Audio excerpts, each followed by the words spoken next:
JavaScript is scripting language. Scripting language. And one more thing, JS is browser interpreted program. Browser interpreted program. And JS is a important component in web development. And JS have a lot of libraries. JS have a lot of libraries like jQuery, Bootstrap, React, JS, Angular, Vue.js, Express, Node, and EXT.js, and Ember.js, Ember.js, and Knockout.js,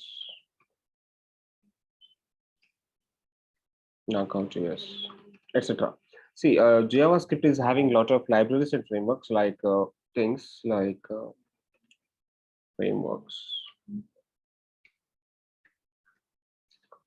JS have a lot of libraries and frameworks like jQuery, Bootstrap, React.js, Angular, Vue.js, Express, Node.js, EXT.js, Ember.js, and Knockout.js, etc.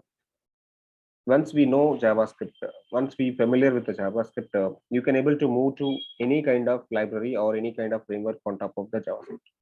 And what we can do with the JavaScript, using with the JavaScript, basically JavaScript is for client-side web development. And using with the JavaScript, you can do a lot of things. We can develop web applications, we can develop mobile applications, and we can develop games. We can develop a blockchain development, and we can do JavaScript with a multiple kind of categories and multiple kind of domains.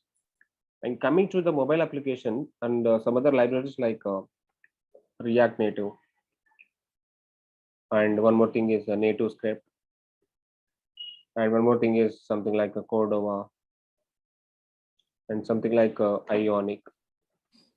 See, all these are going to be on top of the JavaScript. When we know JavaScript very well, then you people can able to learn jQuery, you people can able to learn Bootstrap, you people can able to learn React, Angular, Vue, Express, Node, EXT, Ember, Knockout, React Native Script, Cordova, Ionic.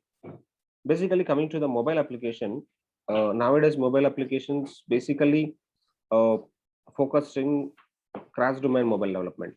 People are not actually moving to the native development, and people are mostly moving to the cross-domain mobile development. For the cross-domain mobile development, one is the React Native, one is Ionic, and one more is a native script. All these are actually highly demanded.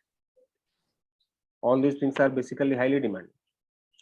For all these things, basically people are working with React Native, Ionic, native script.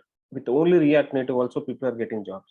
Only with React Native framework, people are getting jobs. That is the why reason JavaScript is a core programming for all these things.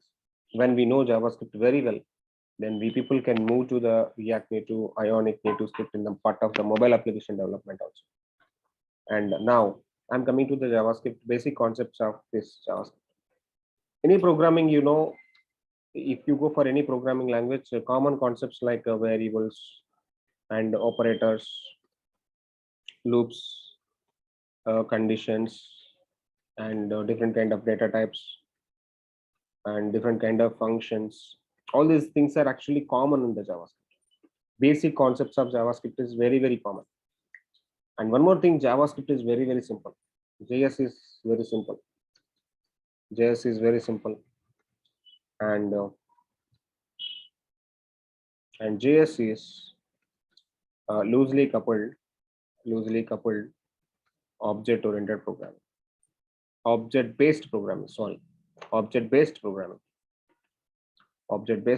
not object-oriented. JavaScript is not object-oriented. On top of the JavaScript, we have the ES6 and TypeScript. These two are object oriented. Basically ES6 and TypeScript is completely type based programming and object oriented. And basically ES6 for React developers. ES6 for React developers. And TypeScript for Angular developers. So whoever people want to move to the Angular in the part of the client-side development, they will choose the TypeScript programming. After learning JavaScript, definitely we should learn ES6 programming fundamentals. When we know ES6 programming fundamentals, then people can able to move to the TypeScript. That is a very, very good one. Okay, fine. So now finally I'm starting with the JavaScript. Starting with the JavaScript and how this JavaScript is going to be integrating into the HTML. So first of all, we should understand how to integrate JS to HTML. How to integrate JS to HTML. So there are many kind of ways integration of JavaScript to HTML. The first kind of way is Inline Js, and one more is internal JS, and one more is external JS. And we do check with the JavaScript in the browser console. So inside the browser console also you can check with the JavaScript. And the fifth one is check with online editors. If you are going with online editors, so then also you can able to check with the JavaScript. And first one I will go with the Inline Js. Inline Js basically, guys, element level JavaScript. This is element specific JavaScript. Element specific JS. And coming to the internal JS is basically page specific JS. Straightforward. Page specific JS. Page specific JS. And one more is external JS. External JS is throughout application specific JS. Application specific JS. And coming to the browser console is each and every browser having some console window where you can check with the JavaScript and you can do practice with the JavaScript. You can write JavaScript.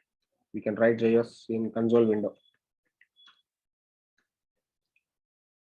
And one more thing, console is used for debug applications. Console is used for debug applications.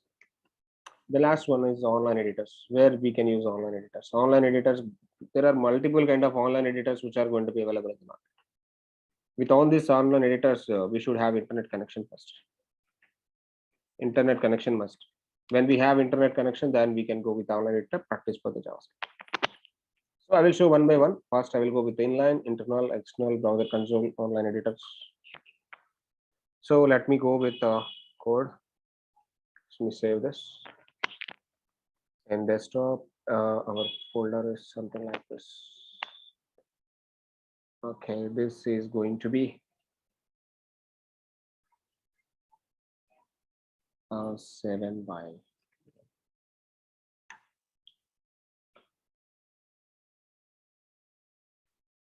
no.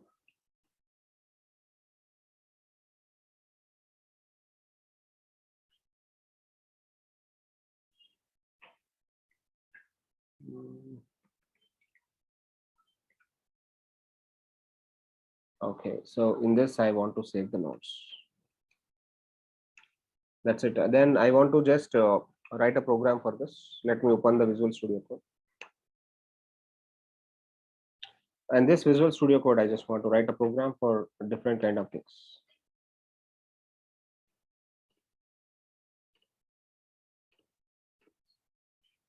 Okay, the first one is Inline Js. How to work with Inline Js. Let me save the program. This is going to be something like inline JS. Inline JS.html. See how this Inline JS is going to be working with. Basically, we have the body content. Inside the body, I want to load a event called onload event. Onload. So whenever I'm loading this body, I try to load a alert box. Alert. Okay. Alert. Okay. So basically, Inline JS basically working for events.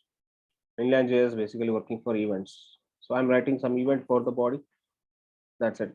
I got an event, and inside the body I have the one more element called h1, and h1 have something like click me. H1 have something like click me. So for this h1, I want to write a style sheet for this. Style h1, background color something like orange, and the color will be black,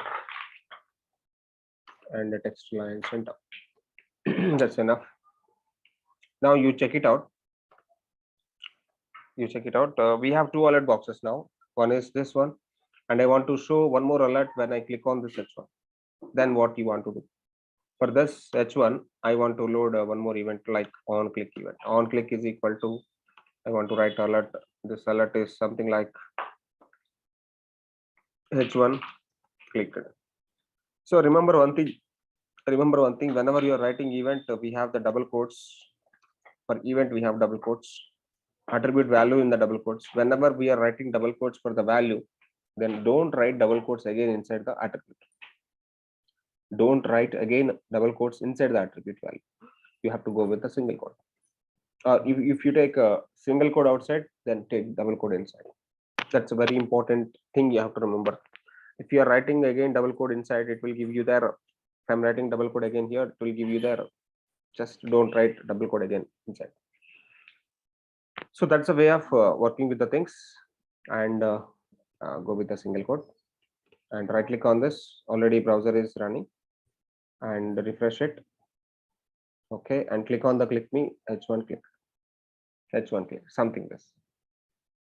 So this is a way of working with the inline JS. Next, I'm going with internal JS. Internal JS.html. How this internal JS is going to be working with. Internal JS is very simple. We have to write a script tag. Script tag open, script tag close. Script tag. So script is the HTML tag.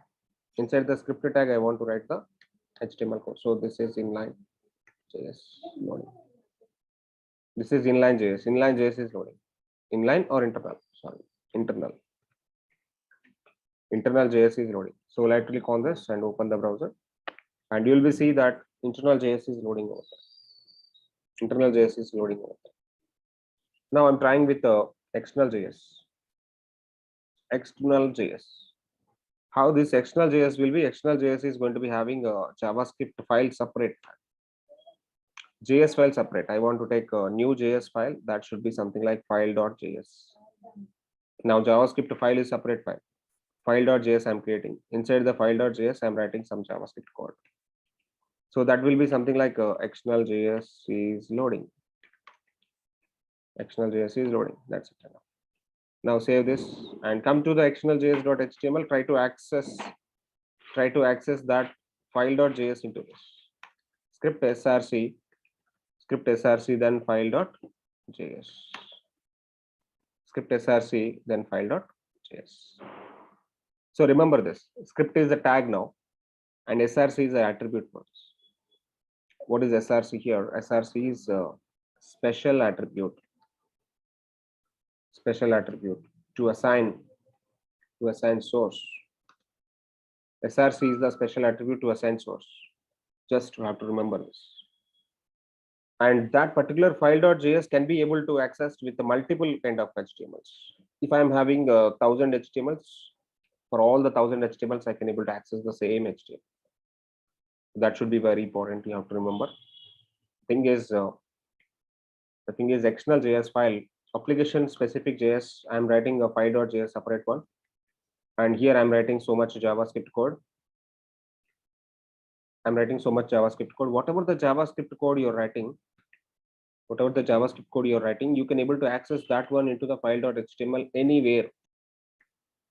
If I'm having a lot of HTML files, for all the HTML files, I can able to access this file.js. How to access the file.js? I need to write a script src.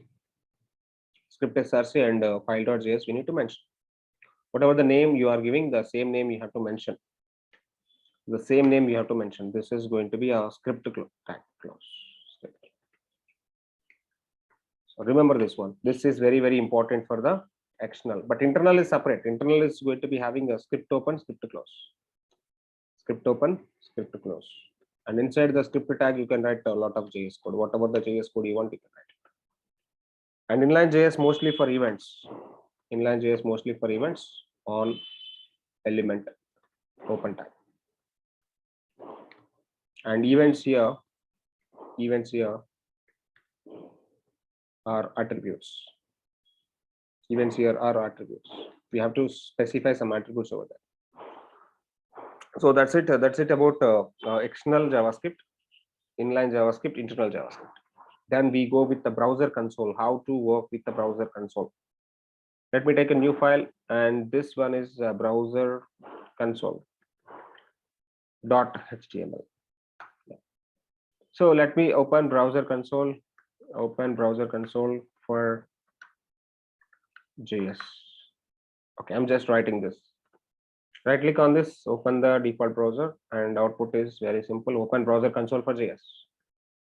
I'm trying to open the browser console. Right click on this and go to the inspect here. Chrome inspect is there directly.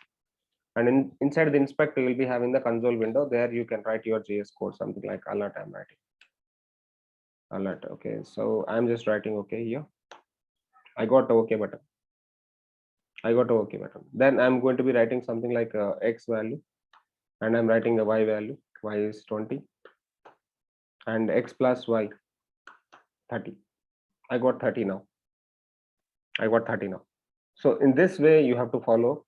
The console window. Console window is basically for debug your application or write JavaScript inside the console window. Then the one more way of writing JavaScript is online editor. You can write any online editor. You take any online editor. So just check for the more and more online editors. I can write something for JavaScript. Online editors. JavaScript online editor. Check for JavaScript online editor. There are multiple kind of things. One is the JS fiddle, one is the JS compiler, one is the JS bin, one is the code pen, one is the code sandbox. Wherever you want, you can go. JavaScript online editors. There are multiple kind of online editors which are going to be available in the internet. So one is the JS fiddle, one is the JS editor, one is the JS.do, one is the tutorials point, one is the code pan, one is the code sandbox, JS bin. So most probably I'm using jsbin.com sometime. So JS bin is the nice one where you can do practice with your JavaScript. I just want to click on JavaScript and try to write some code over there. So whenever I'm writing something here, automatically I got alert box. And let me write something like okay, JS bin is very interactive. It is going to be giving you output whenever you are writing something, very much interactive. But whenever you want to do practice with the JavaScript in online editors, compulsory internet is required. If you don't have internet, you can't able to see online editors, or you can't able to do practice with online editors. Just try to understand. And now today we will discuss some other JS related methods. What are the very important JS related methods? The one is alert box. So what is the alert function? What is the JS function? Alert. Why we are using alerts in JavaScript? In JavaScript, alert is a function, or is a predefined function. And why we are using this function? Using with alert method, we can show some user messages or some pop-up messages. So just giving some alert for the user. That's alert box. Next, one more thing is console.log function. What about this console.log function? Console.log basically using for, it's a JavaScript function. Is a JS function. It's a JS function used for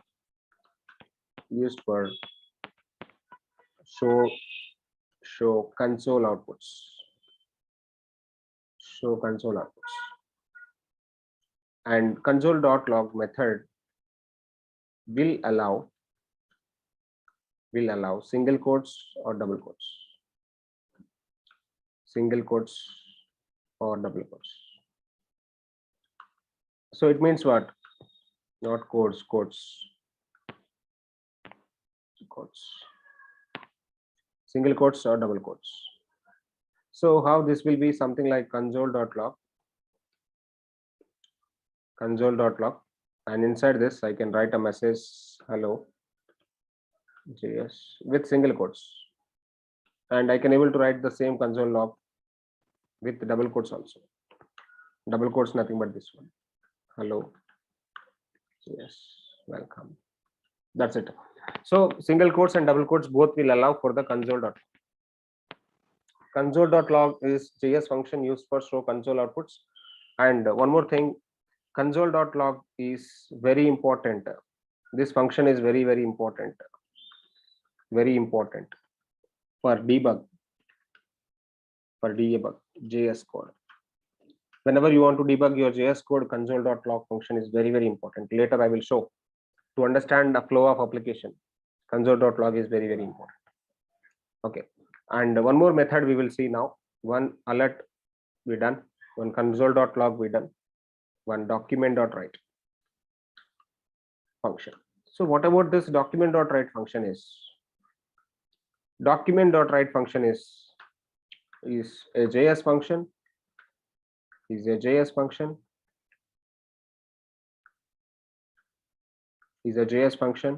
for show browser top level outputs.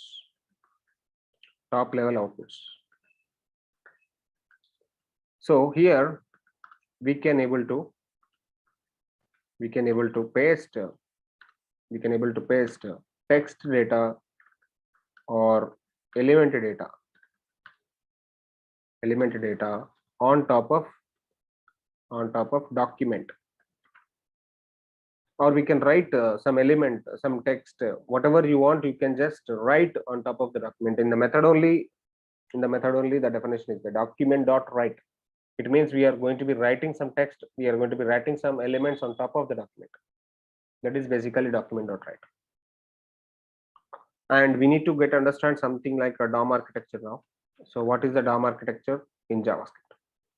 DOM architecture is very simple in JavaScript. DOM architecture basically browser have something like a window method. On top of the window component, we will be having a document component. Document nothing but HTML. In JavaScript, basically the terminology of HTML is document. Then on top of document, we will be having lot of elements. On top of document, we will be having HTML. HTML having two things, one is the head, one is the body, and inside the head and body we will be having lot of elements. This is basically DOM architecture, and there are a lot of browser related methods, lot of window related methods, lot of document related methods available in JavaScript. So later we will discuss all these methods one by one, and I will draw the picture related to this DOM architecture now. I will draw a picture, a very simple picture. That picture is going to be giving you very good clarity on the document object model. This is the browser, guys. On top of the browser, we will be having the window. On top of the window, we will be having a document. On top of a document, you will be having head and body sections, and head containing something, body containing something. So let me write each and everything here. This is the browser.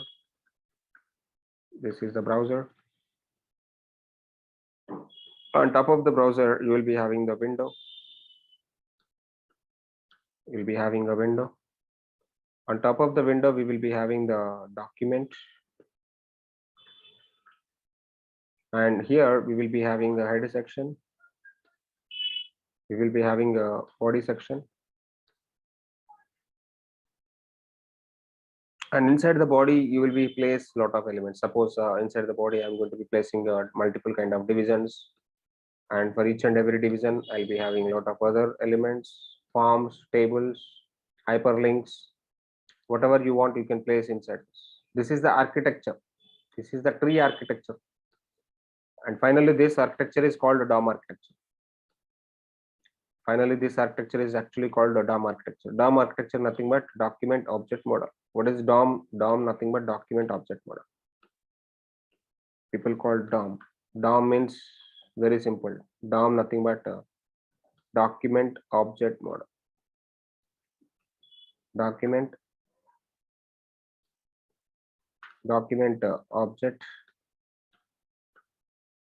object model. DOM, nothing but document object model. And this architecture is called the DOM architecture. So let's go for the folder, and this will be DOM. And let's go and take this code, copy, and take the new and save it as nodes.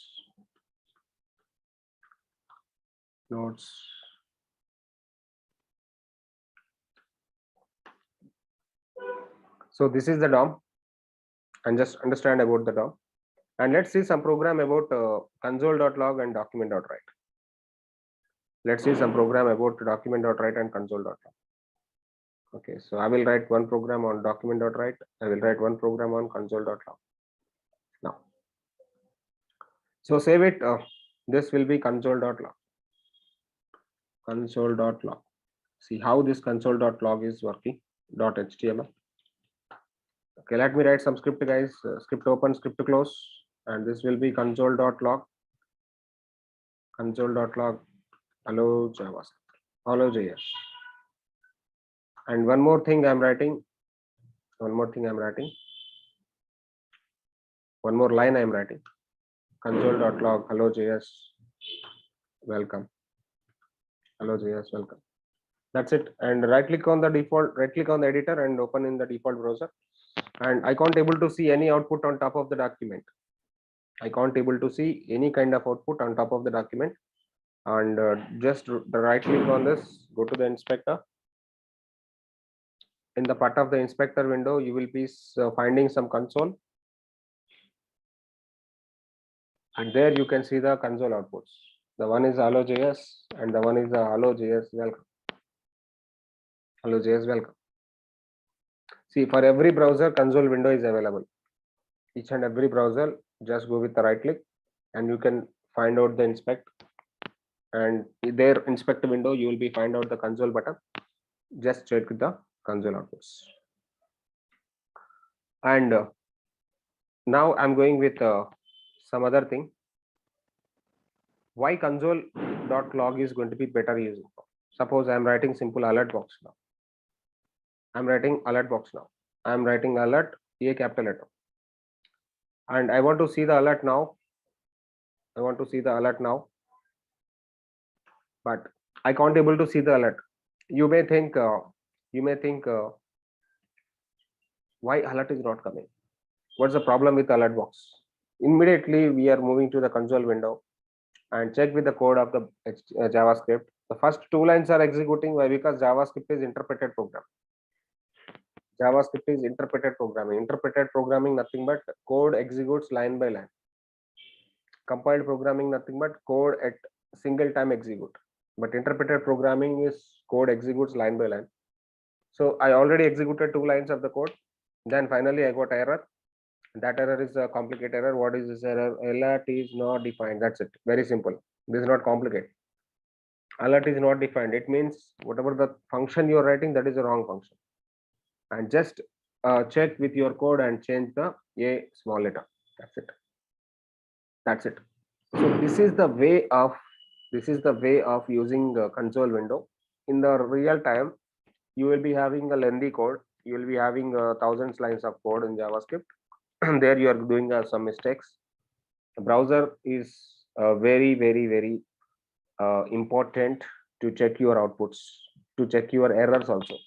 But checking outputs on browser top, checking errors in the browser back. Browser back, nothing but the soul of the browser. Soul of the browser is console. Just go to the console, check with errors. Go with the console, check with errors. On top of the body, you see the visualization, you see the CSS, you see the HTML, and the back of the HTML, you find out the JavaScript. So that's it. Please remember this one. And the next one is document.write. Document.write. Document.write function. So how this document.write function is going to be working with us. So let me write some script. Script open, script close, and document.write. Document.write. I'm writing something like hello JS, welcome. So this is document.write. When I am writing some content, that content is basically visualized on top of the browser. Why? Because document nothing but your HTML, and I'm saying that document.write nothing but you just write something on top of the document. Obviously, I can able to see some content on top of the document. Then I'm trying to writing one more thing. After this document.write, I'm writing one more line of the code. Okay, so welcome to full stack. Hello JS, welcome to full stack. Then I'm writing 2 lines of the code, and I just want to see the output of the 2 lines of the code. So 2 lines of the code in the same line. This is the problem with the document. What I want to do, I just want to make it break. So again, you need to specify the break. Again, we need to specify the break. How to specify the break? This is the way of specifying the break. When I specify the break, obviously these 2 lines are making break. Then I want to prepare a paragraph. I want to prepare the heading. So how to prepare the heading? I just want to prepare the heading with document.write. I'm not writing HTML, guys. I'm writing JavaScript. I'm preparing the HTML from JavaScript. I'm preparing HTML from JavaScript. So I'm writing some h1 here. This is HTML inside the JavaScript. HTML inside the JavaScript. Just check it out. Your h1 got. Just check it out. Your h1 got. Whatever the tag you want, you can just write that. Whatever the tag you want, you can just write that. For example, I want to write h2. Just like that, you can write. I want to write order list. Just like that, you can write. So order list. How to write order list? Order list open. Order list close. And inside order list, I want to take li. Li is nothing but list item. Li. First li is Samsung. Second li is Oppo. And the third li is OnePlus. So that's enough. This is order list. I'm going to be preparing some order list using with document.write. Using with document.write, we are going to be preparing the order list. Yeah, so this is the way of this is the way of working with the JavaScript, and we are defining a lot of functions. And today we are going to be discussing some other concepts in JavaScript. Let me open Visual Studio Code.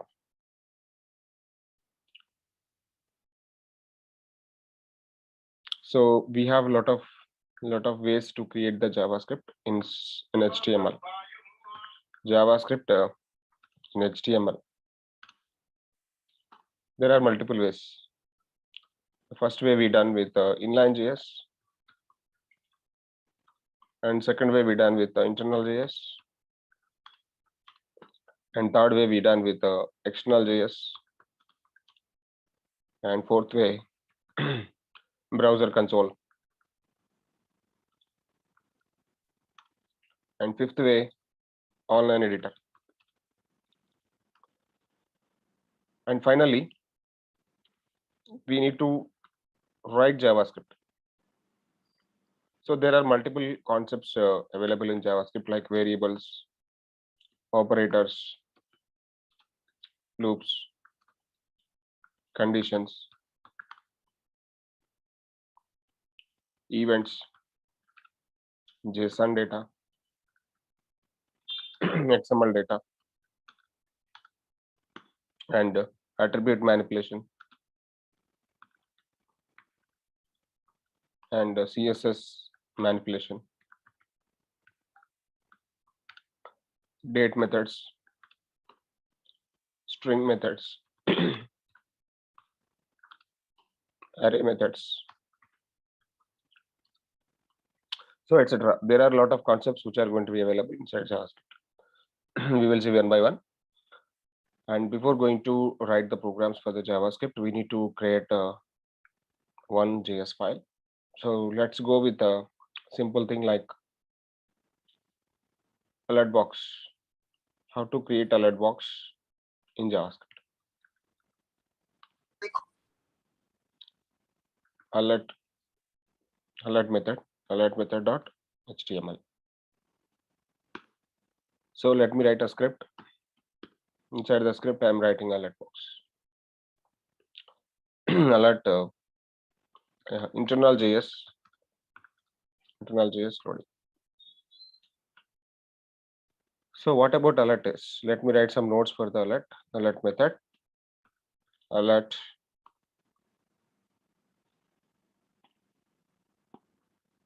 Alert is a JavaScript method.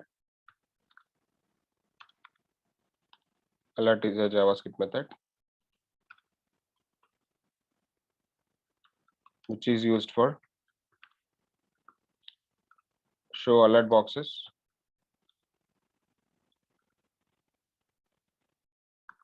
for user.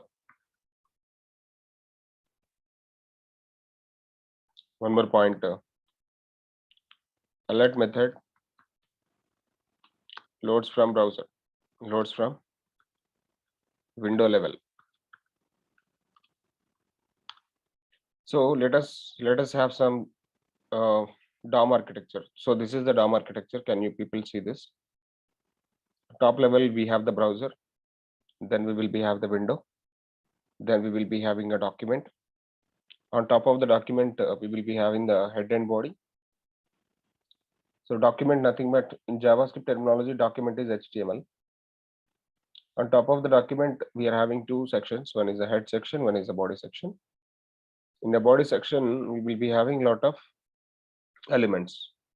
Suppose I'm taking two elements, two divisions. Inside the again one more division, we will be having a child divisions also.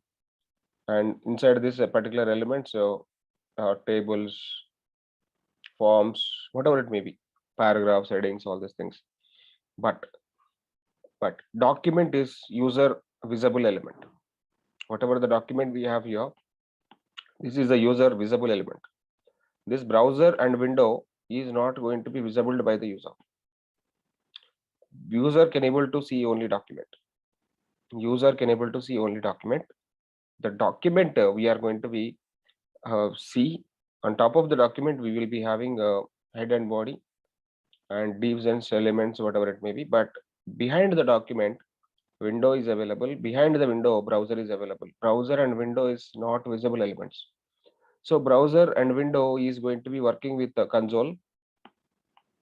Basically, this is about console.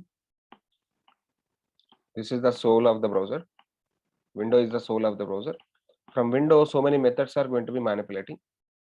From window, we can able to operate the current location. From window, we can able to see the drawing procedures. From window, we can see the prompt messages. From window, we can able to see the alert messages. From window, we can able to see the pop-up boxes, all these things. So there are multiple kind of things which are going to be available inside the DOM level, DOM architecture. This is the DOM architecture and very important DOM architecture. In interviews, so they will ask whatever the things, what is browser, what is window, what is document, all these things. So let us try to please understand all these things. So let me save the picture into our folder. So I'm saving the picture. This is the DOM architecture. So fine. Then I need to go with the program. So alert is a JavaScript method which is used for show alert boxes for the user. And that method loads from the window level. Just remember these 2 points.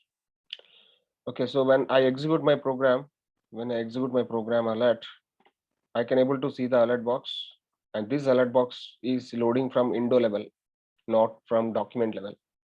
That we need to remember. Whatever the alert box we got here, this alert box is loading from the window level, not from the document level. Document is this one. This is the document, but this is loading from window level. Alert is loading from window level. If you want, I will show this. So let me write some document.write. Let me write some document.write. Document.write. I'm writing document.write also. Document loaded. Document loaded. So now you see which is going to be loading first and which is going to be loading second. Loading first is alert. Why? Because that is coming from window. Window is the top level. After loading the window only, document is loading. Can we see document is loading second? First alert box came, second document.write loaded. Okay, can I put a document.write before the alert? Can I put a document.write before the alert? Why? Because of JavaScript is line by line execution. You may think like alert box is loading first. That's why alert box is coming first in browser.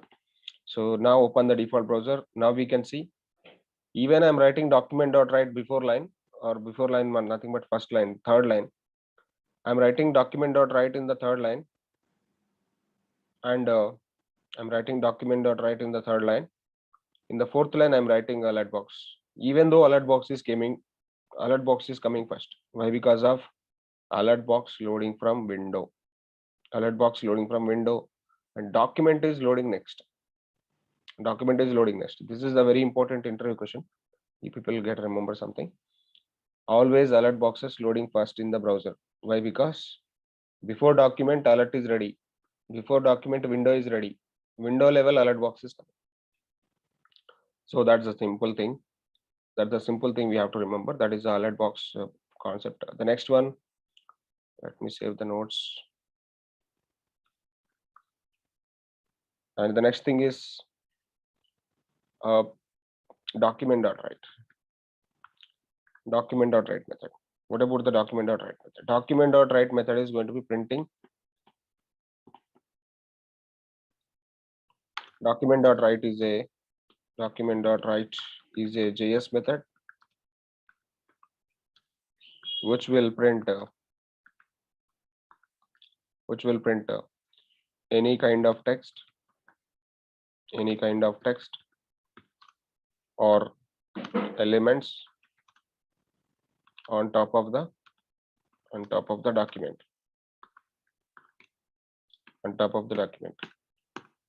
So document.write is always front of the browser.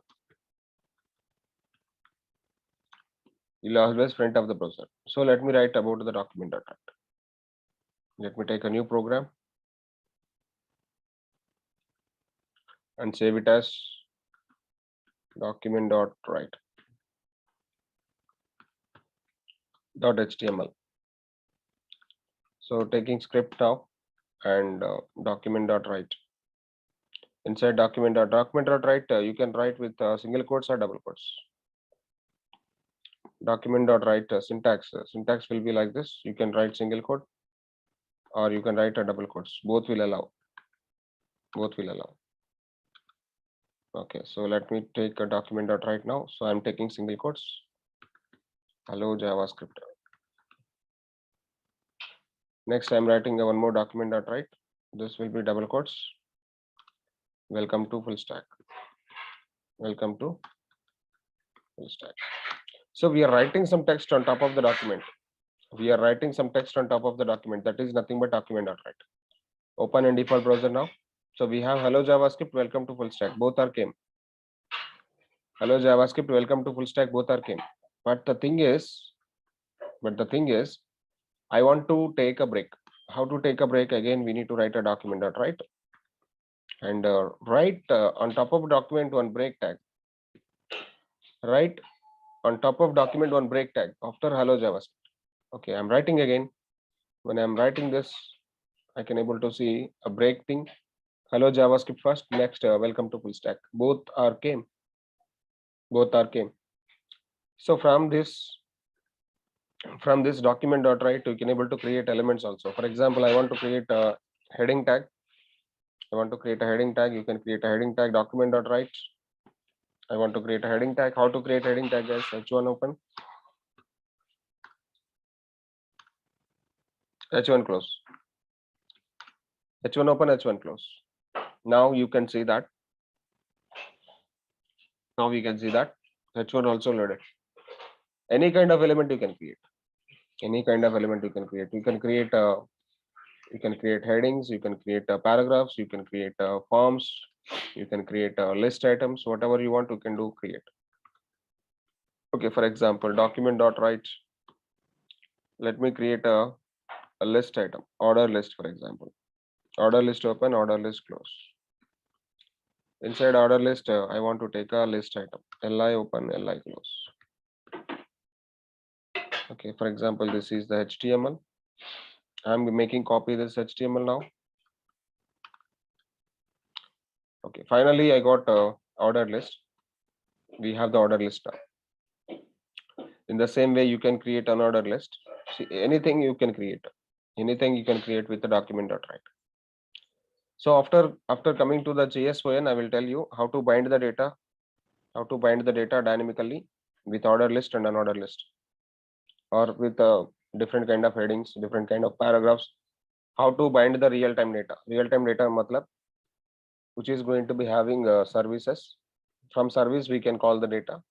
It should be dynamic data. So later we will see how to work with the dynamic data in the part of the JavaScript. So this is the thing. The next concept is going to be prompt message. How to work with the prompt message. Prompt also working from window. Prompt is a JavaScript method.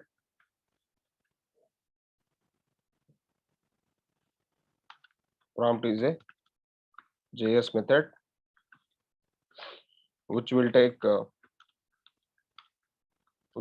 input from the user. Next point, prompt will store the data. Prompt will store the data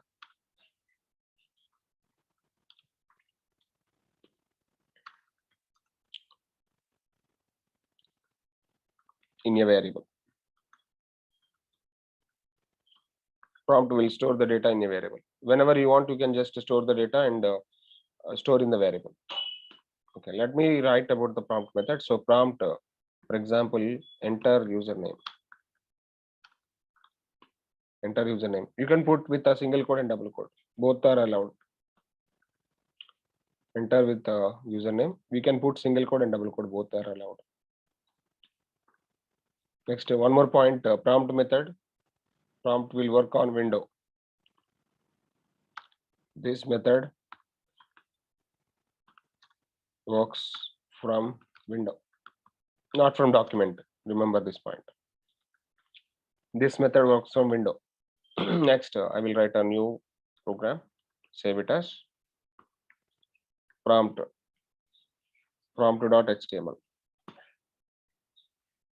Okay, so internal script, prompt, enter username. Save it. Open default browser. I'll be getting a prompt now. A prompt having two conditions. One is the cancel, one is the OK. When we click OK button, then only it is going to be storing the data. When we click on cancel button, it is not going to be storing the data.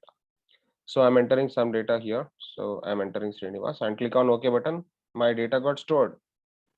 But how to capture the data? If you want to capture the data from JavaScript, you need to create a variable and we need to store the data with the front. So where name is equal to and document.write name. So just try to understand. I'm writing two lines of the code. First line, I'm creating a variable called name. With the name, I'm storing the data from the prompt. Whatever the data you entered in the prompt, that data I got stored in the name. And finally, I need to print that particular data. So execute this one more time. And I'm going to be entering the Srinivas here. And OK. And we can see on top of document, we can see Srinivas. So how this Srinivas got printed? This Srinivas got printed from document.write. And document.write actually got the value from name. How the name is actually carrying from? Name is carrying from prompt. We entered some value in the prompt. That value stored by the name. Name is the variable capturing the prompt value. that particular name is going to be transferring to the document.write. We are writing document.write for showing the data. Okay, so I will write in the one more way. So username is comma name. Username is comma name. Finally, okay, I have the prompt username. Enter username, something like Srinivas. Click on OK button. Username is Srinivas. That's it. So this is the way of writing the prompts, and a little bit lengthy I will write. Where first name,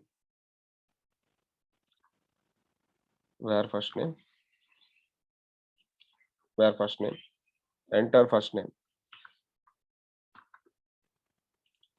next second name,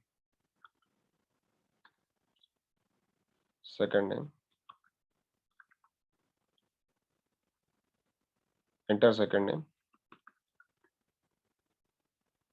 and finally I want to get the full name. Where full name is equal to first name plus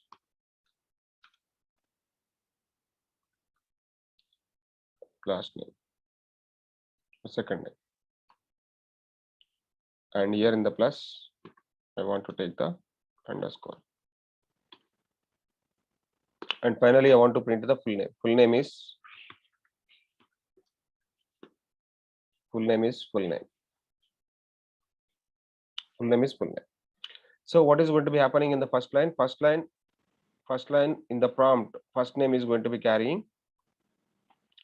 In the second line from the prompt, second name is going to be capturing, and full name is the method. Full name is some statement which is the addition of the first name plus second name. String concatenation.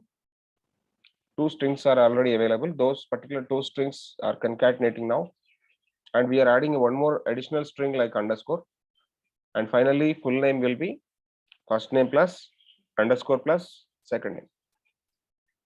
That's the way of working with a little bit prompts, little bit a lengthy program. Enter first name, so I'm giving Srinivas. Click on OK. Second name, I'm giving Gorantla. Click on OK button, and full name is Srinivas underscore Gorantla. So I got the data. On top of the document. In the same way, you try to work with a salary calculation. Where salary is equal to prompt method, prompt enter salary calculator, where something like bonus is equal to prompt enter bonus, and now where final taken salary is equal to salary plus bonus, and I want to print the final taken salary. Document.write final taken salary is comma final taken salary, and let me try to execute this one. Open in the default browser. So first enter salary is going to be entering like 1 lakh. Click on OK, and bonus is going to be something like 10,000. Click on OK. So what is going to be happening? 1 lakh 10,000. So this is not actually working like arithmetic operator. Why? Because of we are entering numbers in the prompt. Whatever the number you entered in the prompt, that will be the string. Suppose I am entering number in the string prompt, so I'm entering something like 10,000 here. So this 10,000 is going to be string now. This 10,000 is going to be not a number. This will be string. Why? Because prompt and alert prompt method is going to be taking the value as a string. Prompt is the input, right? Input always a string. Input always a string. But anyway, you are entering the number. You are giving the number. Even the number is also storing as a string, like this one. It is taking some codes, and your 10,000 will be a string. Why? Because prompt is going to be treating input as a string. Remember it. Prompt is going to be treating input as a string. String plus string, string concatenation is going on. The first prompt is taking string. Second prompt also taking string. First prompt something like 10,000, and this is string. Second prompt 100 or 200, and now 10,200. 10,200 nothing but string plus string, string concatenation is going on. String concatenation is going on, but we don't want to go with the string concatenation. What we want to go for? We need to convert the string into the integer. So how to convert string into the integer? That is called a type conversion. In JavaScript, if you want to convert string to integer, there is a method called parseInt method. Later I will tell all these things. ParseInt. Whatever the data you entered in the prompt, that will be the string. Salary is the string. Now string is converting to the number. Now string is converting into the number using a method called parseInt. And bonus also converting into the number using a method called parseInt. And finally, number plus number. Number plus number is what? Again, number. This is now plus is working as arithmetic operator. Plus is working as arithmetic operator. Whenever you are adding a string plus string, now plus is going to be working as concatenation operator. Plus is working as concatenation operator in the case of strings. Plus is working as arithmetic operators in the case of numbers or floats. Okay, let it be. So now we'll check the program, how this is going to be working and operating. Save it, running this program. Enter the salary, something like 10,000 or 1 lakh, and enter the bonus, something like 20,000. Now finally salary will be nan. What is the nan here? So somewhere we got the issue. Percent salary, percent. Okay, so this could be something like final salary taken %. There is a something issue with why no nan value coming.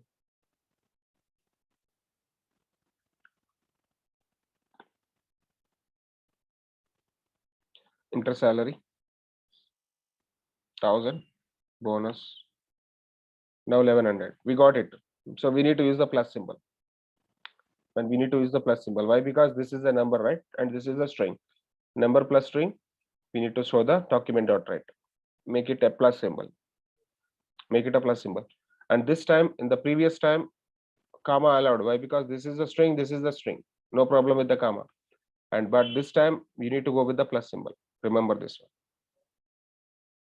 Remember this one. This is a very important thing. This is a very important thing you have to remember.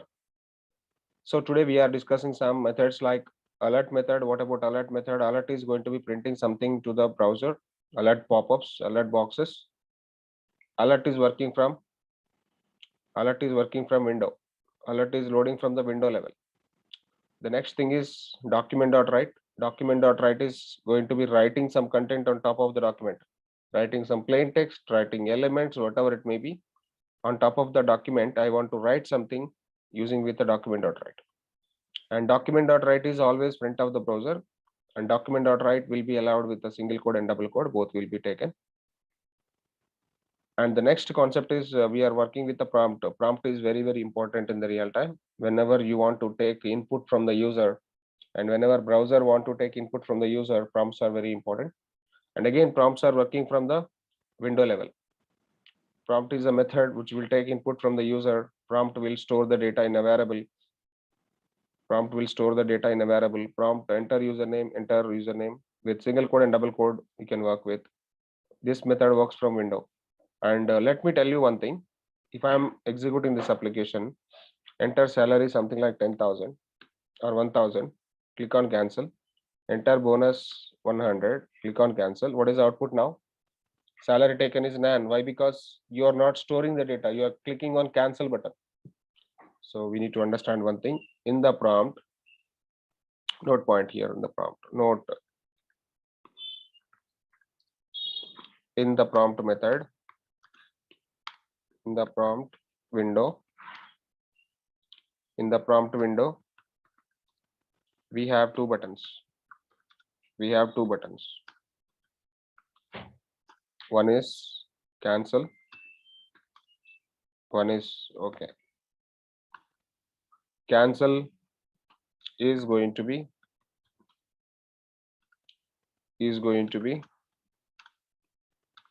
not capturing the data. Okay is going to be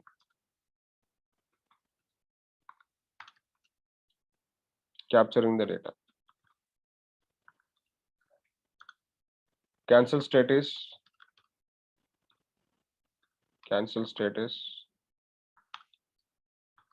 Boolean false. Okay state is Boolean true. Remember this. Cancel state is Boolean false. Okay state is Boolean true. This is important and interview question. Prompt method will have the two options. One is the cancel, one is the okay. When we click on OK button, then only it will capture the data. When we click on the cancel button, it will not take the data. So enter salary is something like 10,000 and click on OK. Enter bonus something like 1,000. Now click on cancel and the salary is none. Why? Because of the same problem. You are going to be not capturing the data from the prompt. So that is the reason what you have to do is you need to go with the OK method. OK method is going to be taking the data. Okay, click on open the default browser. Enter salary something like 1,000 and bonus will be 100 and finally we will be having 1100. Very simple, straightforward. So state should be okay, state should be true.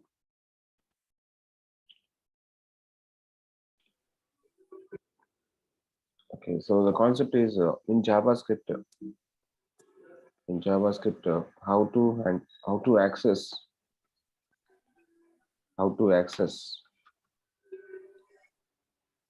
elements,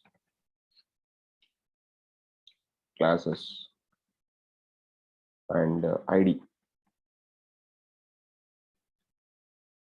from HTML to JS. From JavaScript, how to access elements, classes and ID from HTML to JS. The first one is access elements. So how to access elements from HTML to JavaScript, and how to access classes from HTML to JavaScript, and how to access ID from HTML to JavaScript. Three things we see. So let me take one simple diagram. So here I'm taking a paint. So let me go with the diagram. So this diagram, treat this box is going to be HTML, and inside the HTML, all similar elements are in one group.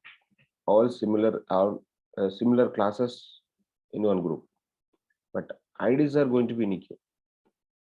IDs are like this.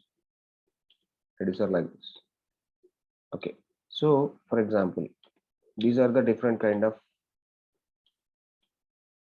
tags, but similar tags, nothing but all are H1s, and here all these similar classes, whatever the class name you are going to be mentioning for all the elements, it should be the same class. All similar classes, all similar elements are going to be storing in array. Okay, so all similar elements are going to be storing in array. At the same time, all similar classes are going to be storing in array, and all these are IDs. Okay, so we'll be having some IDs. ID, and everything is ID here. IDs are single, but all similar elements are going to be storing in array. Similar elements. This point is very important. similar elements, and here all similar classes, similar elements or similar classes are going to be storing in array. Unique IDs and unique IDs are actually unique. And let me save this. Okay, so save. Okay. I'm creating a new folder now, and this will be some folder like 12 by 11. Okay, so what I want to do, I want to write a program for this. Before writing program, we need to understand syntax, how to access elements like document dot get elements plural. Why? Because array, right? Document dot get elements by tag name. So the name of the tag we need to mention. So for example, h1, and index we need to mention something like 0. And this is for access elements. And how to access classes? Document dot get elements by tag name. And here, instead of tag name, I should give the class name. Elements by class name. The name of the class, whatever you want. Suppose this is my class, my CLS. And at the same time, you need to specify the index. Index is 0. And how to access ID? ID accessing now. Document dot get element by ID. Document dot get element by ID. Name of the ID name. That's it. So these three syntaxes are very, very important. The first one is access elements. Second one is access classes. Third one is access ID. Okay, so let us see how the access elements are going to be working. Let me save the notes. Okay, so this will be the notes. First concept is how to access elements. Desktop level. Access elements. Access elements.html. And let me have multiple elements. Yes, I'm writing first element, and I'm writing second element, I'm writing third element, and I'm writing h2 now. H2 is something like again with development. Okay, so I will be having one more h2 here, and finally I'm writing script now. This script is going to be now access elements. How to access elements? Very simple, straightforward. Document dot get elements by tag name. Name of the tag we need to mention. The tag name is basically h1, and index is 0, h1 of 0. And let me show alert box. Let me show alert box. What is this element will be? Alert of document dot. Okay. So let me execute this. Open in default browser. I will be having something. So object HTML heading element. I got HTML heading element over there. Okay. But the thing is, I don't want to show the element. I want to see the inner text. Whenever you want to see the inner text, there is a method called inner HTML. Let me write that method here. Inner HTML. Inner HTML is the JS method. is the JS method, which is going to be using for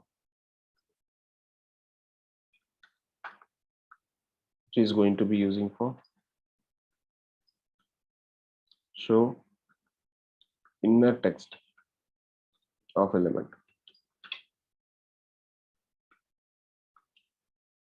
Inner HTML is the JS method, which is going to be using for show inner text of element. Inner text, whatever the inner text which is going to be available, that particular inner text I'm going to be accessing now. Okay, so let me show that alert box now. I'm trying to accessing the inner HTML here. So let me write the inner HTML here. Inner HTML. This is used for get inner text from element. Okay, now alert box is going to be accessing document.get elements by tag name h1 of 0 inner HTML. Inner HTML matlab, so inner HTML is going to be working on web development. Web development is the first element text we are going to be accessing. But I want to change this one. Okay, so this one document.get elements by, so the complete inner HTML I'm taking after the alert is equal to, I want to upgrade with something like Srinivas. Go and take. So now you can find first of all alert is web development, and after that was updated with the Srinivas Gorantla. I got changed. Element got accessed and element inner text got accessed or inner HTML got accessed and inner HTML got updated with something like Srinivas Gorantla. Okay. So in the same way we try to work with let me access the second H1. Second H1 is this one, right? So how to access the second H1? Second H1 is going to be accessed like this. Second H1 is H1 of 1 inner HTML Srinivas Gorantla full stack development. Okay, fine. Execute it now. So this is going to be giving you very clear picture. Web development is fast. Then after that, Srinivas Gorantla full stack web development got updated with the second H1. Whenever you want to access the second H1, the index is needed. First H1 index is 0 and second H1 index is 1. And I want to access the H2. If I want to access the H2, what is the code for that? Document.get elements by tag name. Document.get elements by tag name H2 now. This time H2. H2 of 0 inner HTML. I want to give something like from Hyderabad.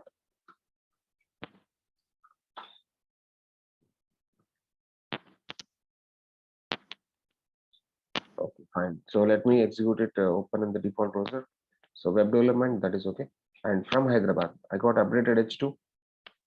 First H2 is nothing but the 0th element. In the same way, we try to go with the classes. How to working with the classes. New program, save it as access classes.html. Access classes.html. Okay, so let me take multiple H1s here, web development. And the first H1, which is going to be having the class 1. The same class I want to apply for the multiple elements now. So the multiple elements I'm taking. So this one is H2. Second time this one is H2. And this one is having class 2. Okay, now these two are in one group and this is a separate group. And this one is 1 and 2 and 2. This H1 and H2 is in one group, and this H1 and H2 is one group. Let me take one paragraph also. And paragraph also having the class called 1. And here I'm taking a paragraph. This paragraph also having the class called 2. Fine. So this is one group now. At the same time, this is one group now. Now finally, we try to write the JavaScript for all these things. Script document.get elements by class name. Name of the class is 1 of 0 dot inner HTML is equal to something like a full stack. Open in the default browser. I got updated with that full stack. So can we see this is full stack? I got updated with that. And I want to do one thing.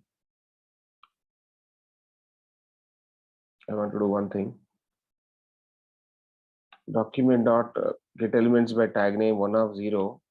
Change style for this. Dot style dot color is equal to, I want to update the color for this. Color should be something like red. So color is getting updating now. Style color is updating now. So if you want to update the color, let me write the notes for that. Update CSS from JavaScript. If you want to update the CSS from JavaScript, what we need to do is dot style dot property is equal to value. Okay, for example, we have the element like this. Dot style dot color, properties color is equal to value nothing but red. So this is the way of updating the CSS. For example, if I want to change the font style, you can change the font style like this, font style. And we need to remember something. CSS is different, HTML is different. In CSS, properties something like color. In JavaScript, same color. This is in JS, this is in CSS. Try to understand, this is in CSS and this will be in the JS. And in the part of the CSS, suppose for example font hyphen style, but in the case of the JS, font style like this. Whenever we have the hyphen is going to be converting into the camel case, and something like font weight, that is going to be changing to font weight.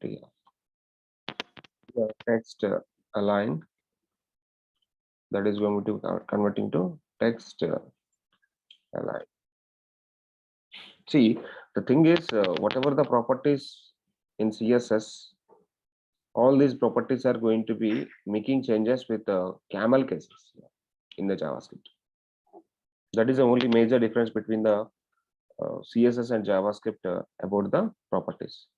Now this is the color, right? And after that, I want to make it text align. Document dot get elements by tag name 1 of 0 dot style dot text align center. When I do center, automatically full stack is going to be changing the text. At the same time, full stack is going to be aligned to center. So that's all enough. This is the way of applying CSS. In this program, we are trying to apply the CSS. That CSS is very simple. Each and every property separately we are actually giving. Changing CSS in JavaScript. Okay, fine. This is very simple, straightforward. Now this is about classes.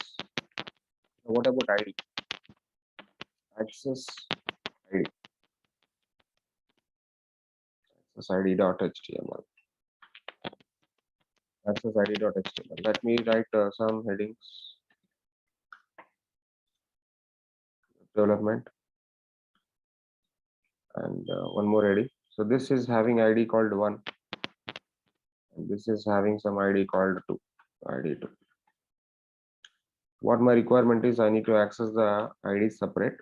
Document dot get element by ID. Get element by ID. ID name is something like 1 of 0. No, index we can't provide like this. Directly you have to specify the unique ID. Document dot get element by ID 1. That's it.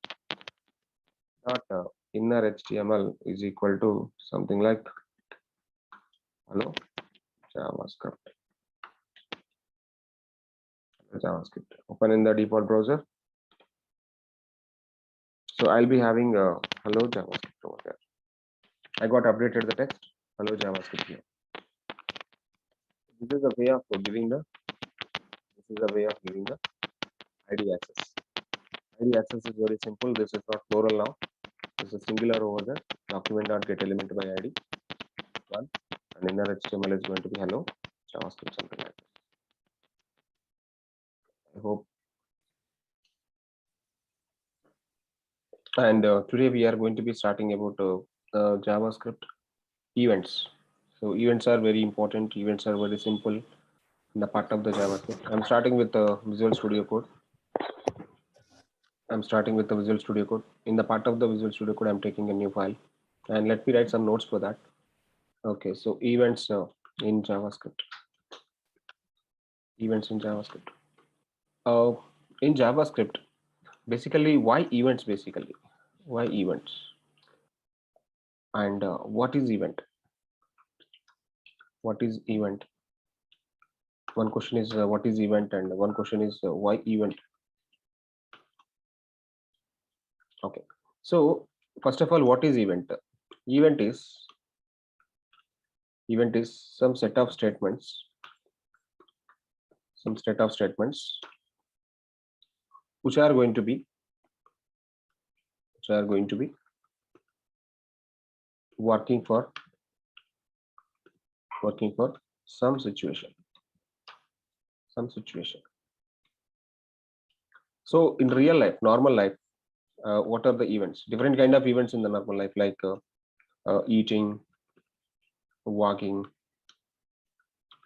and sleeping, and running.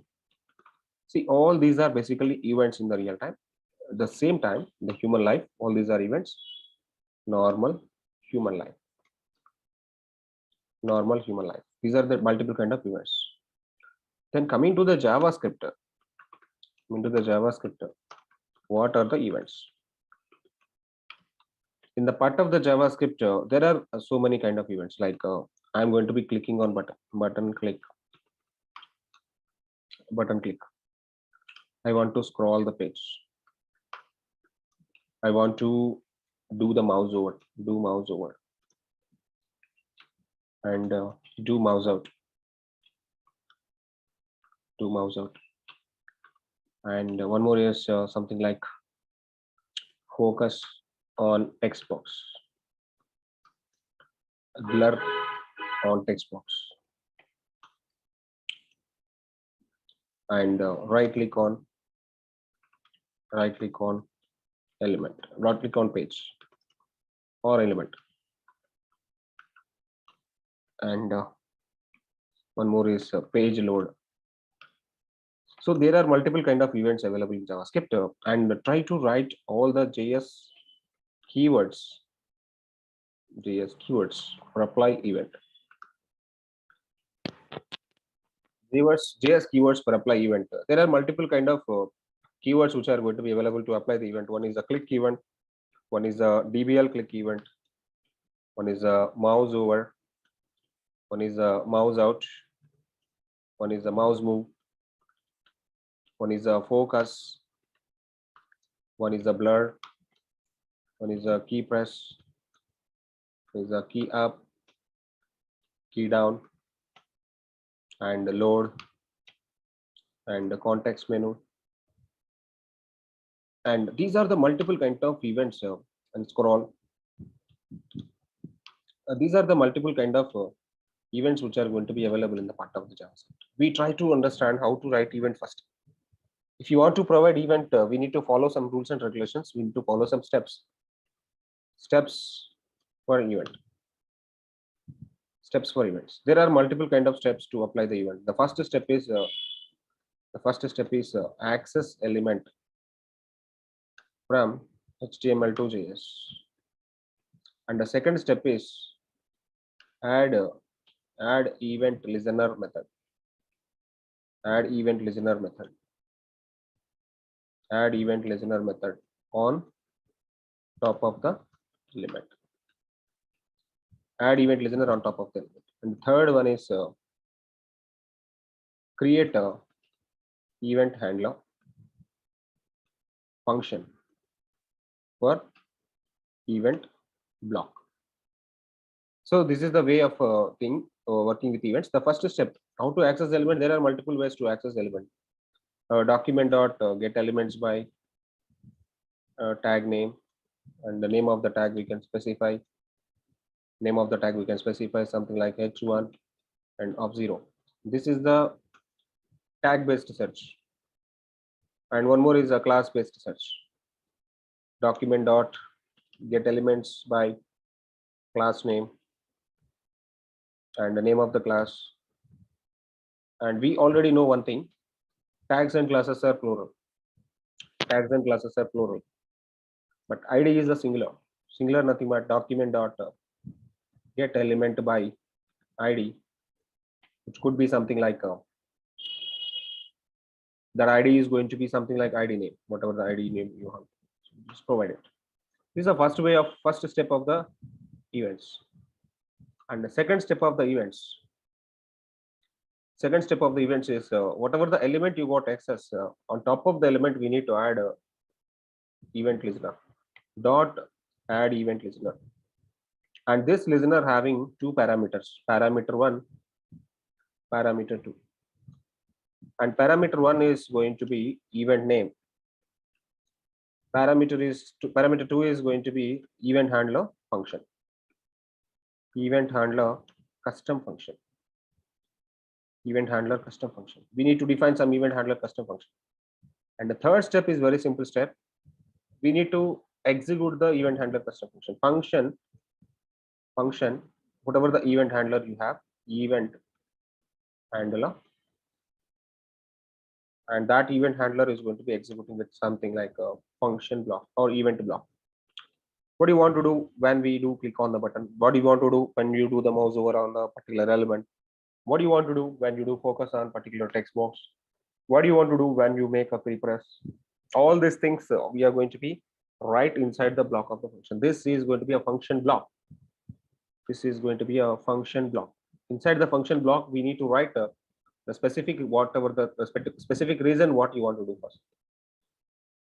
Okay, so this is the simple notes. I'm trying to saving the notes in top of the desktop, and something like 11 p.m. UI. Yes, I want to create a new folder. This folder should be something like 15 by 15 by 11. Okay, so inside 15 by 11, I just want to write something like notes. Now I'm trying to creating a new application. This will be the click event. We'll go with the click event first. Click event.html. Okay, so where you want to do click? I want to click on h1. So click me.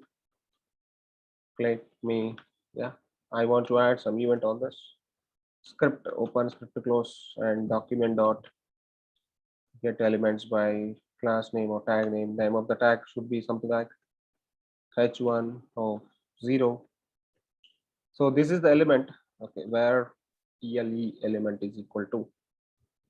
So I'm going to be creating one simple variable called ele, and ele is going to be storing with a tag. Then first step already done. This is the first step. What is the first step? Access element. Access element from HTML to JS. And second step is going to be add a event handler or add event handler. Add event handler. So ele dot add event listener. Sorry, not handler. It's event listener. Add event listener. This listener is going to be having two things. First of all, name of the event is click, and the function. What is the function you want to do? So click me. This is my custom handler function. Click me. The third step, I need to implement that element dot add event listener. Click me, and this is the function. This is the function we need to implement now. So copy it and implement event handler as a function. Event handler as a function, and try to write something like a function click me, and which is going to be having when we click on the button, when we click on some element alert. Okay, so clicked something I just want to check, and h1 having some style. Now I want to implement some style for that. Style open, style close, and h1 I try to write some color going to be red, and background color, which is going to be something like light blue, and the text line center. Finally, I just want to execute this. Open default browser. So yeah, my browser getting H1, and when I do click on H1, what is going to be happen? I want to execute event, but it is not executing. Where is the issue? I just want to check the issue. Go to the inspect now. Go to the console now. Uncaught syntax error missing after the argument. Okay, just check where is the issue we got. Let me check the thing. Element dot add event listener. I'm just missing the comma. Oh my god. So that's it. So finally, this is going to be having something like yeah, click it. Now H1 is going to be clicking. So in the same way, you can add this click event for any element. Not only the H1, you can take button, you can take image, you can take a paragraph. Wherever you want, you can provide the click event, mouse click event. And one more thing, I just want to tell you people, some of the events are basically mouse events. Some of the events are basically keyboard events. We just want to try to understand which one is a mouse event, which one is a keyboard event. Let me write some events or mouse events. What are the events, mouse events? One is a click, double click, mouse over, mouse move. All these things are mouse events, and focus blur also mouse events. Let me write this. These are the mouse events. And key press, key down, key up. All these are basically keyboard events. And some of the events are, and one is a change event also, and some of the events for the keyboard related keyboard events. Okay, what are the different kind of keyboard events? Let's go and check. Keyboard events are input events. Different kind of input events. There are multiple kind of input events. One is the focus, one is the blur. At the same time, you can go for the change event. All these things.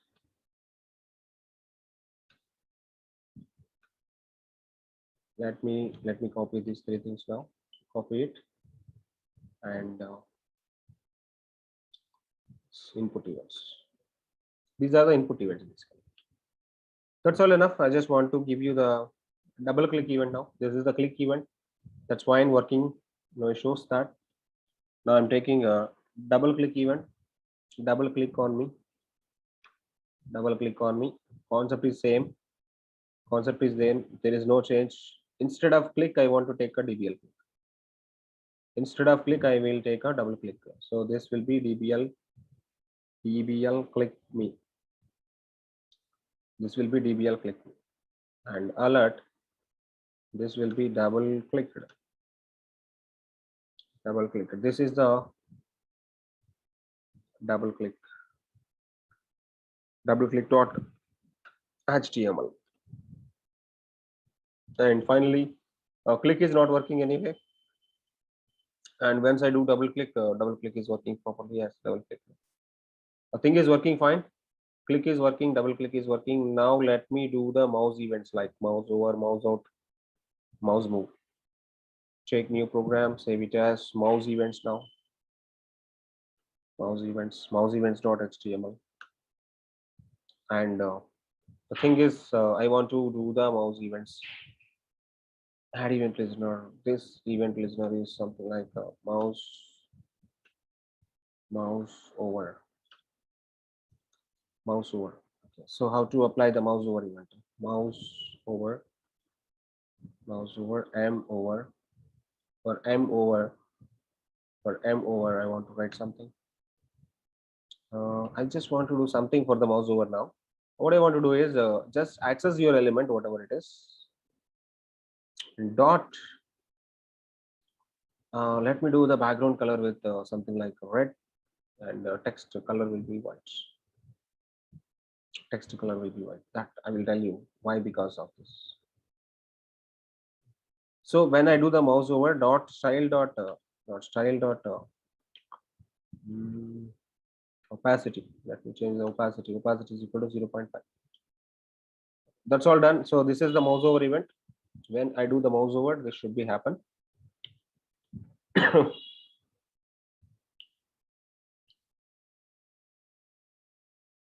So when I do the mouse over, something is going to be happening. Opacity is making dull. But when I do the mouse out, I just want to go for the back.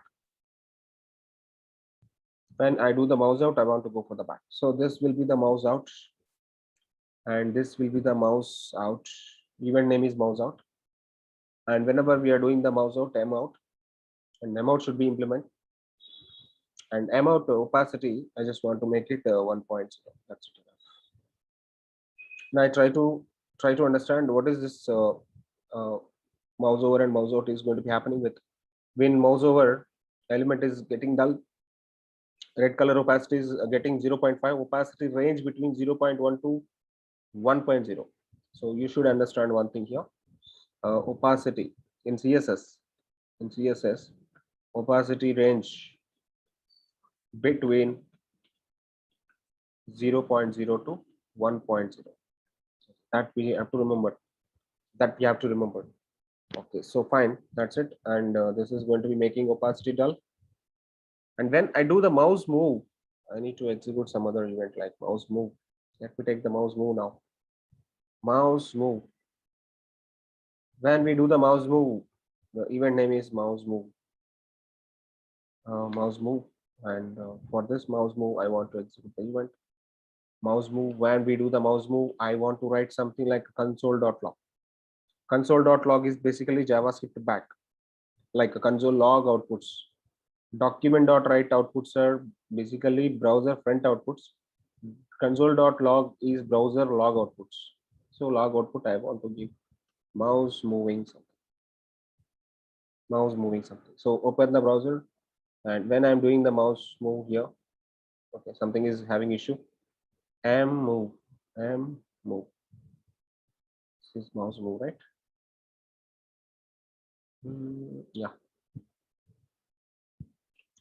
Now try to work on this. And okay, so and I'm doing the mouse move. I must go to the inspector now, check the console, and 133 times event got executed. When we are doing the mouse move on this particular element, something is going to be happening. Can you see that? When we are doing the mouse move, event is going to be fired.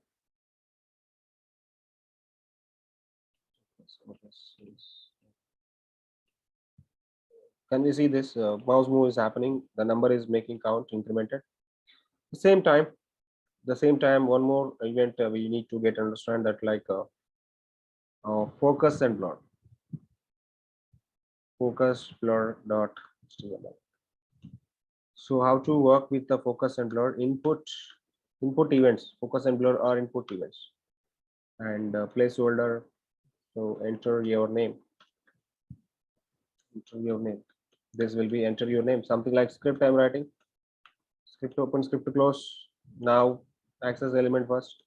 Document dot get element by class tag name. The name of the tag is input of 0. Dot add event listener. Listener name is focus, and FCS nothing but focus. And I want to implement event for that function FCS, which is going to be having something. When I do focus, I want to add some border on the element. Dot style dot border is equal to 2 pixel or 4 pixel solid, right? And this is for focus event. And one more is blur event. Let me go with the blur event. And this will be this time. This is the blur event. In this blur, I want to remove the border. Just remove the border. That's all enough. And this time, this is a BLR. Event name is BLR. The same event name I want to implement. So first of all, accessing element and adding event listener, then we are writing the function. And here also blur also accessing element, adding event listener, and taking the function name. That function we are trying to implementing that. And save it and right click on this, open in default project. Now see this, we have the input box. We have the input box when I do focus. So focused blur. Blur means clicking outside. Focus means clicking inside of the text box. Let me write something like that. So focus means clicking inside a text box. Blur means clicking outside of the text box. That's all. So this is what actually we have to remember. What is the focus? What is the blur? Focus means clicking inside of the text box. Blur means clicking outside of the text box. So there are multiple other kind of events like key events, all these things. Those things we will discuss in the next class. So today in JavaScript we are discussing about key events. Key events .html. Okay, so let me take input to type text in the placeholder. Enter your name. And whatever the name we are going to be entering, that I need to pass into the H1. Enter your name. Okay, find that I need to write a script. Inside the script, I'm trying to accessing the first input. Document dot get elements by tag name. Name of the tag is input of 0 dot add event listener. The listener name is key down and k down event handler. Then I need to write a function key down k down, and which is going to be having something like a clock of the execution. So whenever you down the key, I need to pick the value from the text box. So the value is going to be picking from the text box, where val is equal to dot value. There is a method called value method. I need to write a value method for that. So this method value method is going to pick up value from text box.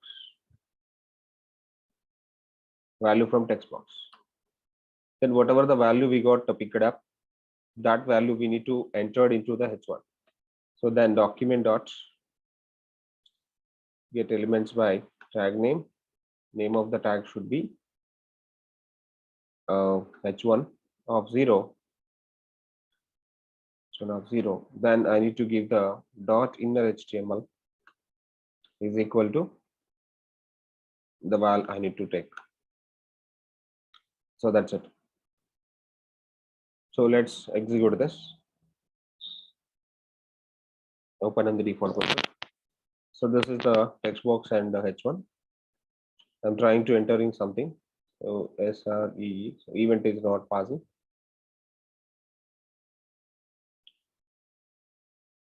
Okay, so what is happening with this? Let me check it out. Inspect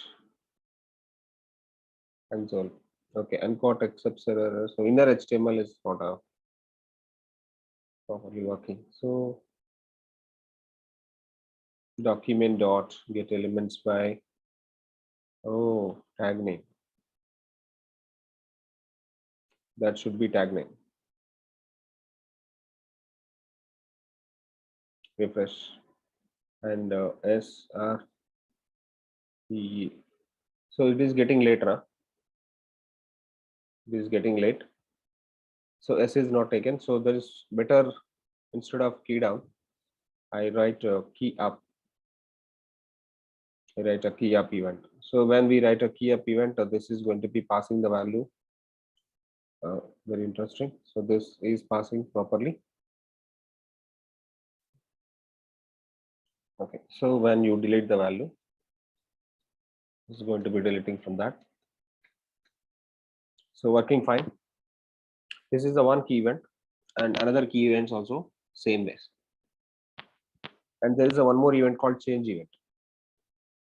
So how to work with the change event? So this will be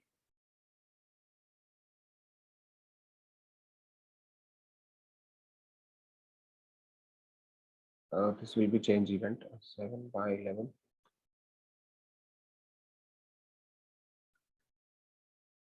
Change event .html. Okay, so now this time I'm going to be taking some input type radio button.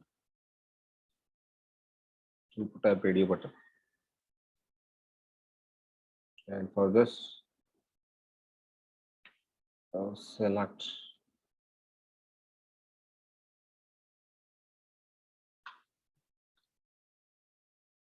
now try to write a script for this. And document dot get elements by tag name. Name of the tag should be something like input of 0 dot add event listener, and event name is the change event dot function 1. Then function 1 which is going to be having something like alert event file.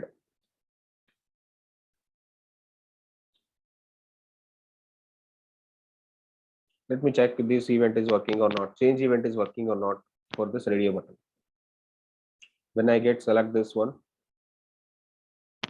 event file. Whenever I click on that, event is firing. This change event again work for the checkbox also. Checkbox. Now this time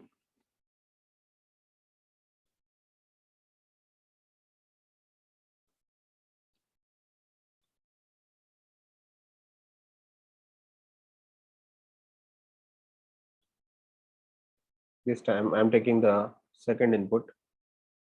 For second input also I'm taking the same function. Second input also I'm taking the same function. That is the second one. Let me check this one now.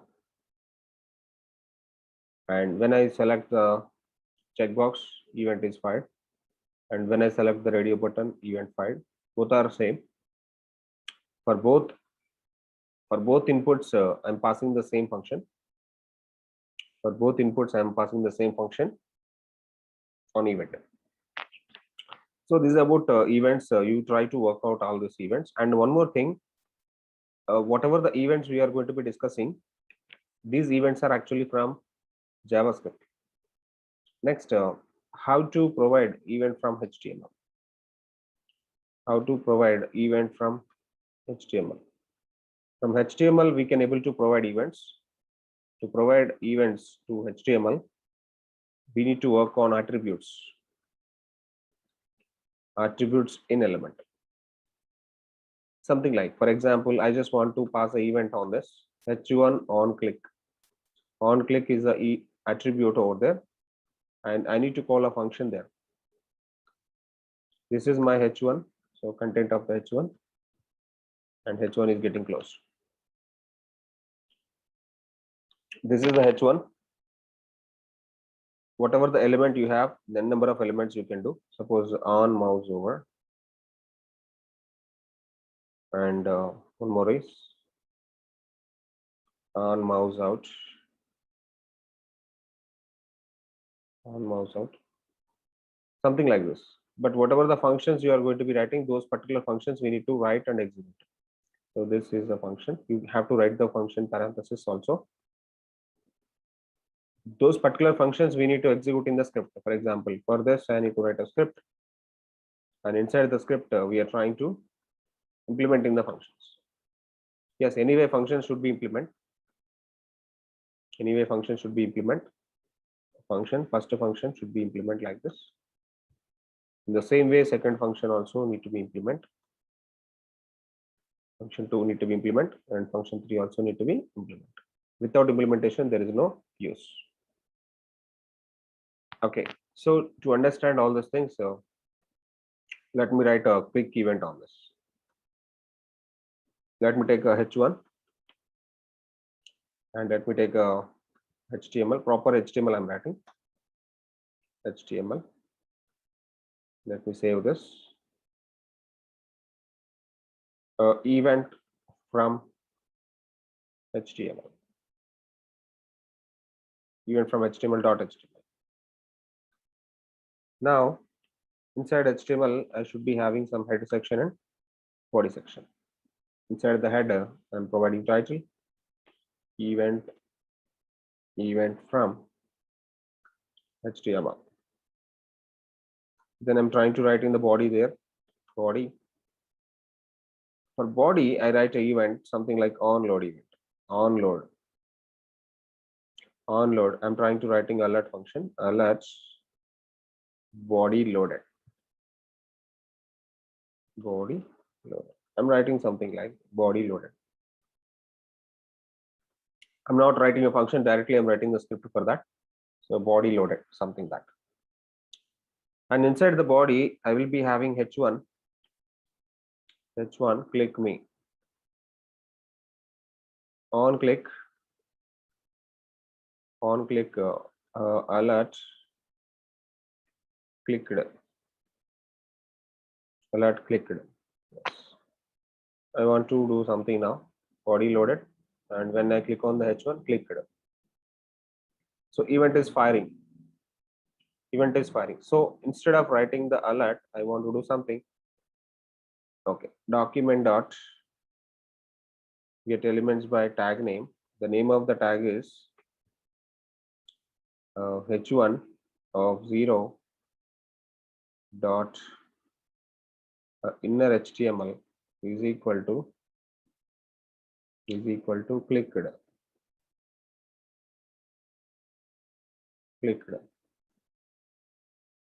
I want to show something like this. But when I do on click, body loaded, that is okay. And something got changed, huh? Something got changed. So how many lines of the code you want, you can write. There is no restriction. How many lines of the code you want, you can write, but semicolon needed.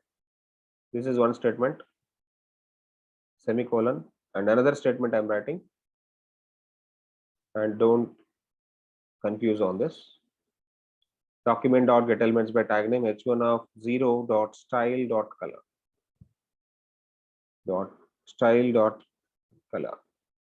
is equal to red. You can write,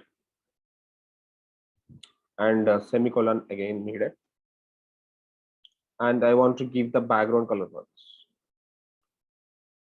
Style dot background color I want to change. Background color light blue. And I want to make a text align center.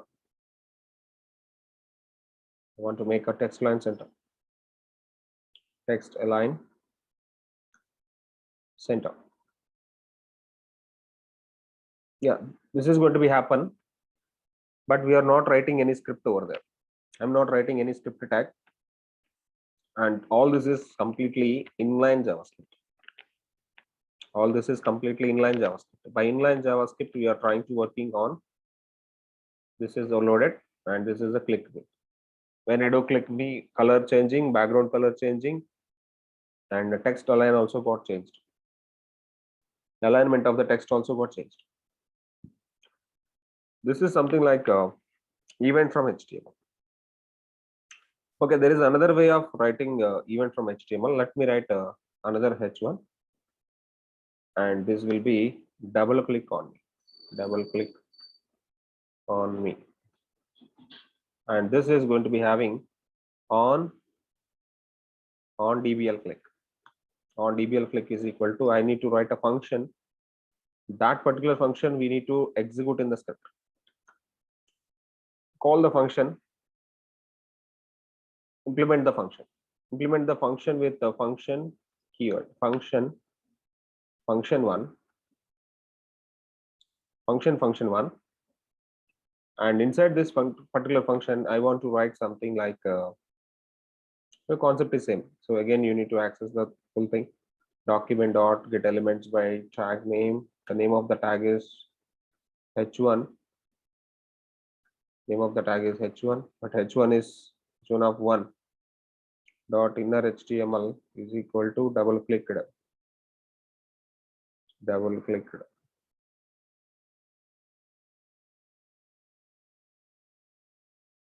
Double clicked. Next, that's it. And try to work out on this. Open in the default browser, body loaded, and double clicked, and click on me. Clicked. Everything is working fine. There is no issue. Everything is working fine. There is no issue. The same thing we can work like dot style dot color red. Style dot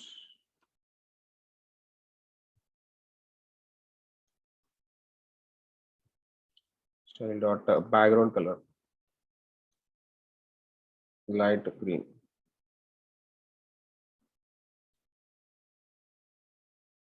And the text line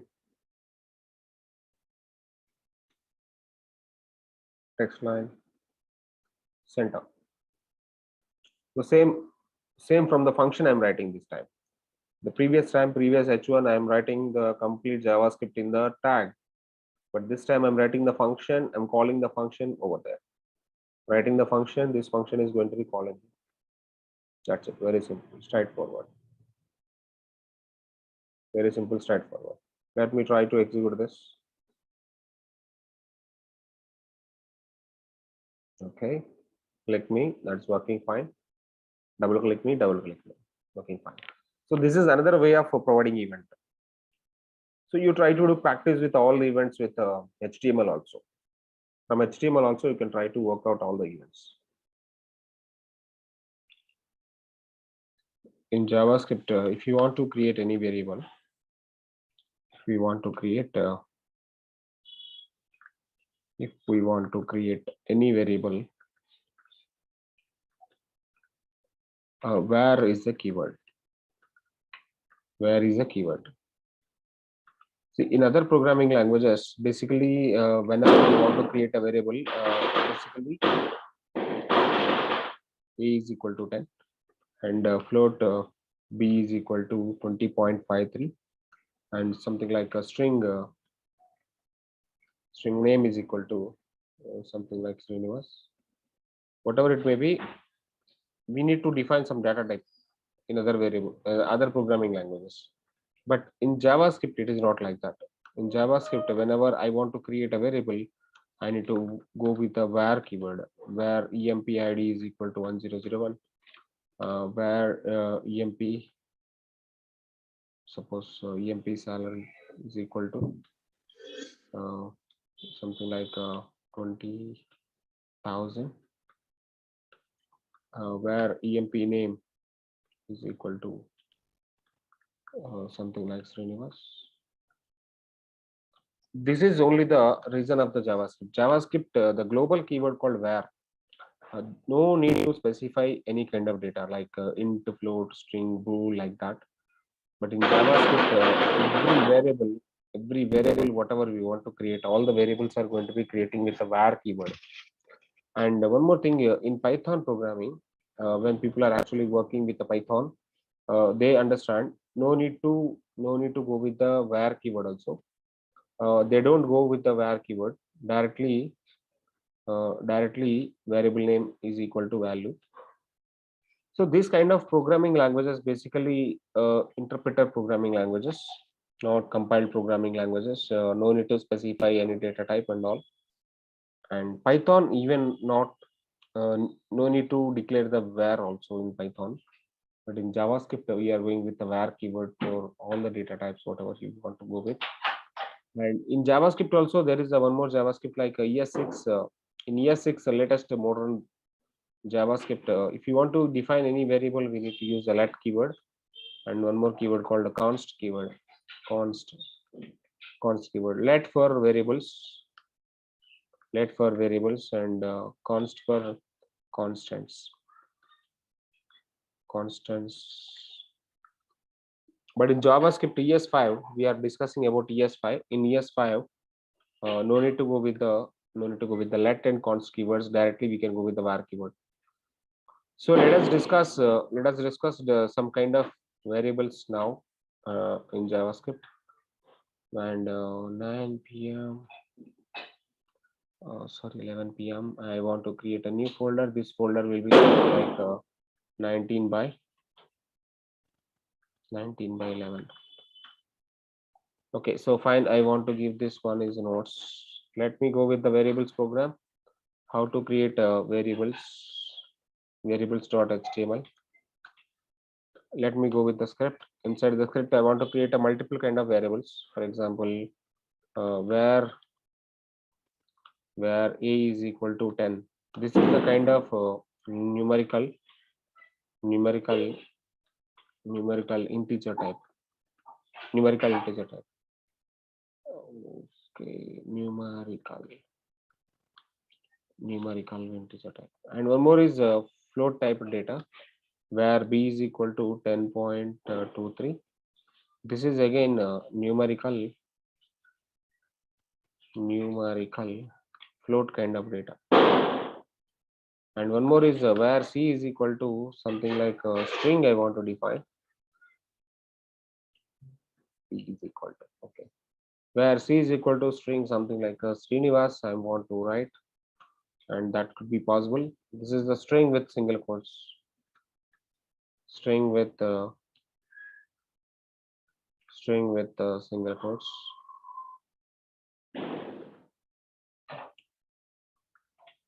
And there is a one more string where d is equal to, let me go with the double quotes. This will be something like Srinivas Kovaratla. And this kind of variable is string with multi-line code, or string with the double quotes.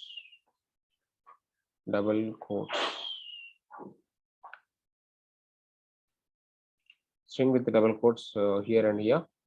This one is a string with a single quotes. This one is a string with a double quotes. One is an integer kind of data. One is a floating kind of data. One is a string kind of data. And there is a one more kind of data where is graduated. Check it out. Is graduated is equal to something like a value true. And this will be Boolean kind of data. And there is a one more kind of data where something like fruits is equal to, I need to specify the array kind of data, something like apple and banana and orange. Okay, something like this. This is the array kind of data. In JavaScript, array is something like a collection of values. In JavaScript, array is basically collection of value. Array is collection of values. And one more point we need to remember: array starts with square bracket, ends with the square bracket. And one more point: in array, all values are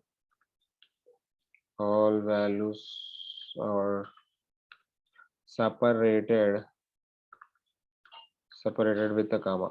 All values are separated with a comma. And in array, last value do not have any comma. Do not have comma. Okay. And this is very, very important for the array. Array is collection of values. Array starts with the square bracket, ends with the square bracket. In array, all values are separated with a comma. In last value or at last value, no need comma, and don't give comma. don't give, one second, don't give comma. If you are giving comma, automatically that error will not work. So that array will not work for us. And next object, where emp object, where emp object is equal to, I should go with the curly braces then. So curly braces, inside curly braces, whatever the variable, uh, basically object is collection of key value pairs, and I need to specify some key value pairs over there. Key and value separated with the colon. Employee name is Srinivas and comma. Employee ID is going to be emp ID is going to be something like 1001, and emp qualification I want to mention. Better you take string as a key. In JavaScript object, better you take a string type data for the key, and value could be anything. Employee qualification something like MCA. Don't give the key. Don't give the key without string. If you want to define an object, if you want to define a JavaScript object, basically JavaScript object is a collection of key value pairs. And one more point we have to write, JavaScript object is collection of key value pairs,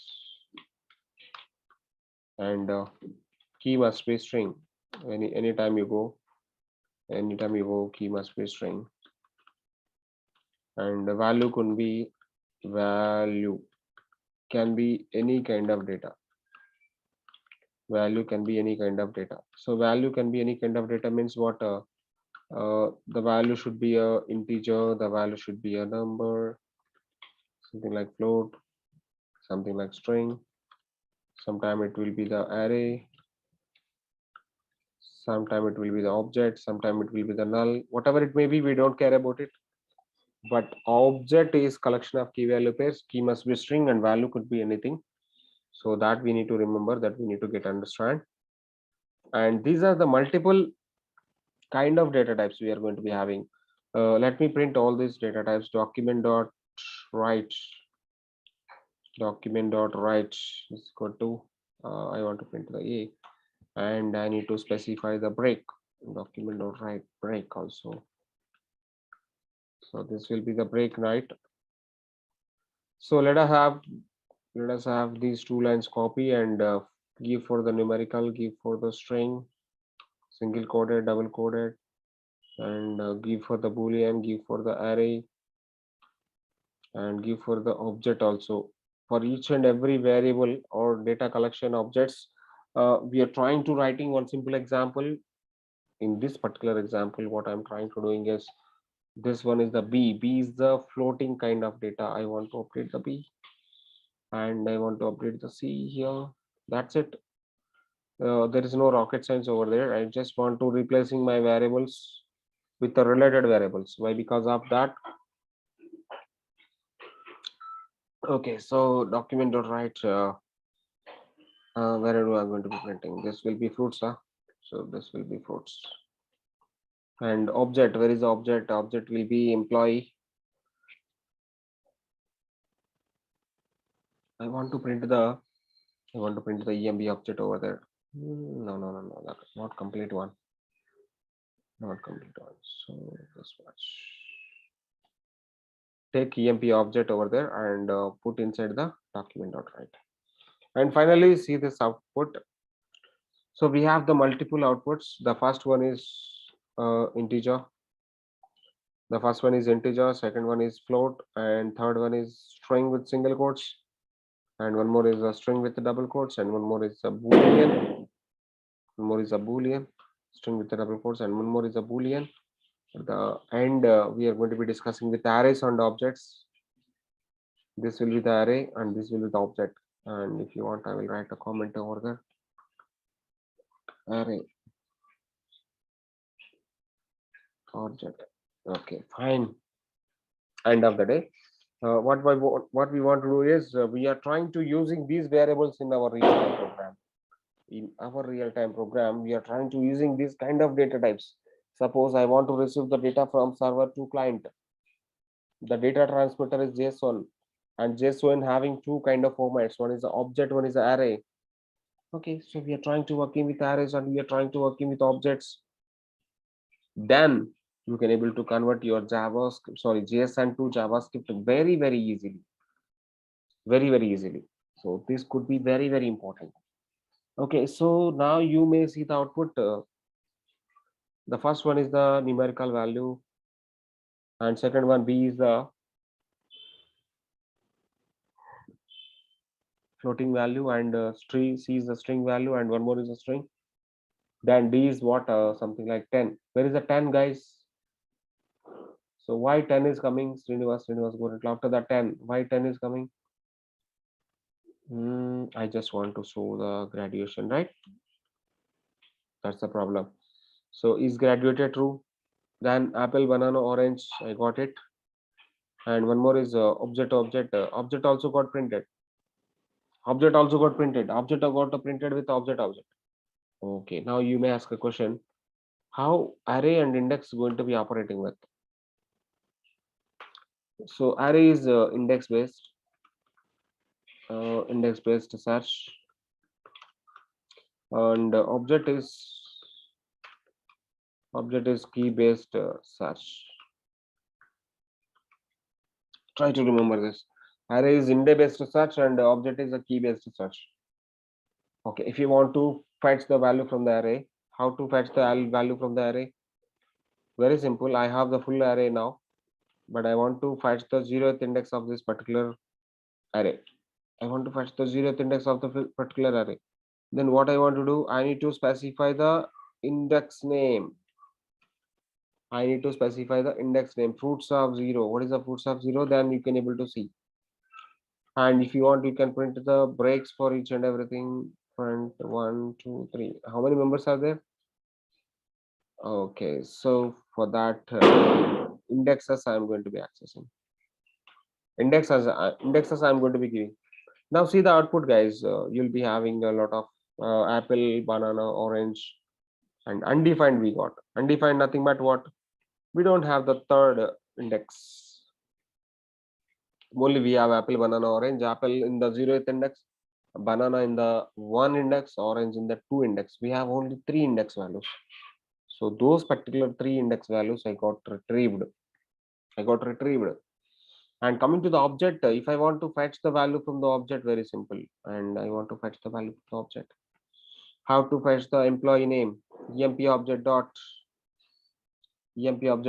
I can able to see employee name, employee ID, employee qualification. Can I call the employee ID? If I call the employee ID, I can able to print the employee ID over there and try to work out all these things. And this one will be employee qualification, and this will be employee name. And finally, we got the output. That output basically whatever we are doing, those particular outputs only coming. And this is completely object related, and this is completely array related. This is a Boolean kind of data, and these two are string related, and this will be the numerical related. Float and integer both will be there.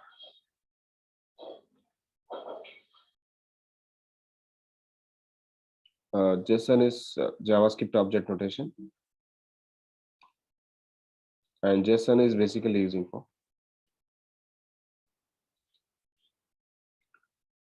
store and transport data between client and server.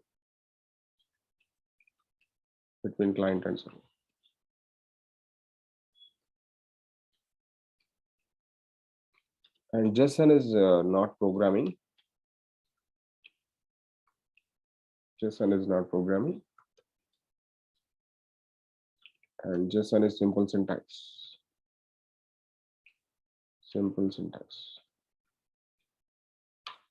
And with JSON, having two kind of textual formats. Text formats. One is Json Object. One is Json Array. Json is lightweight compare with XML. Okay.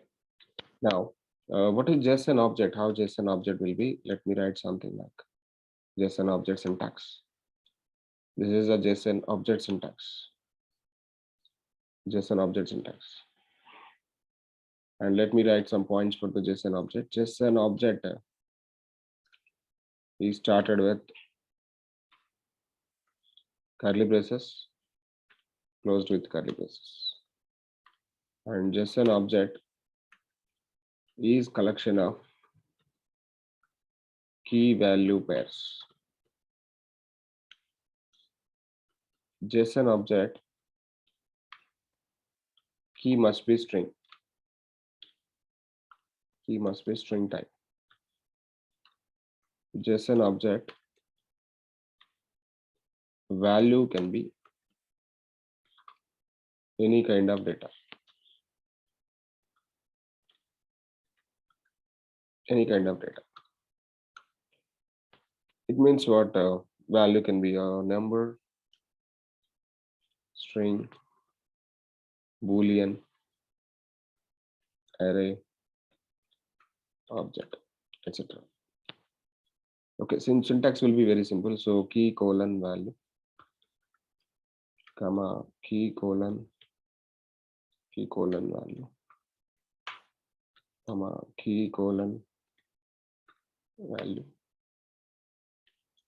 etc. So n number of key colon values we can provide, but last key value pair do not have comma. One more point we can write.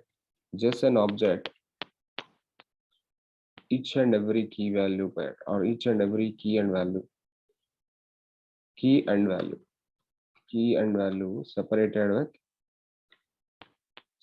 with colon. JSON object key value pair separated with comma.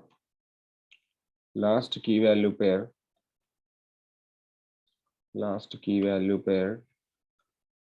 do not have comma. Do not have comma. Last key value pair do not have comma. Don't give comma for the last key value pair. So this is the JSON object. For example, I'll create one example for the JSON object. I'll create an employee object. This will be employee name. Employee name, something good, could be something like Srinivas.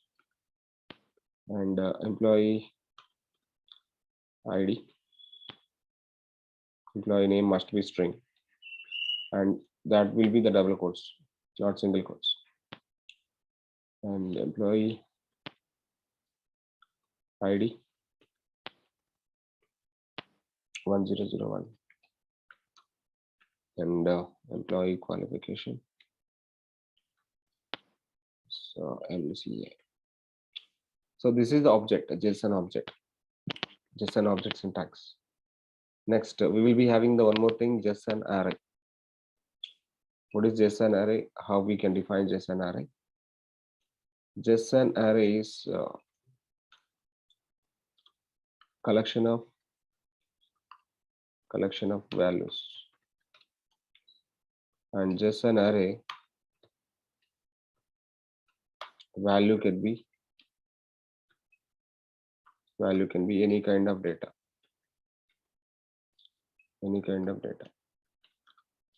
It could be a number, string, boolean, array, object, etc. And every value separated with comma. That's it.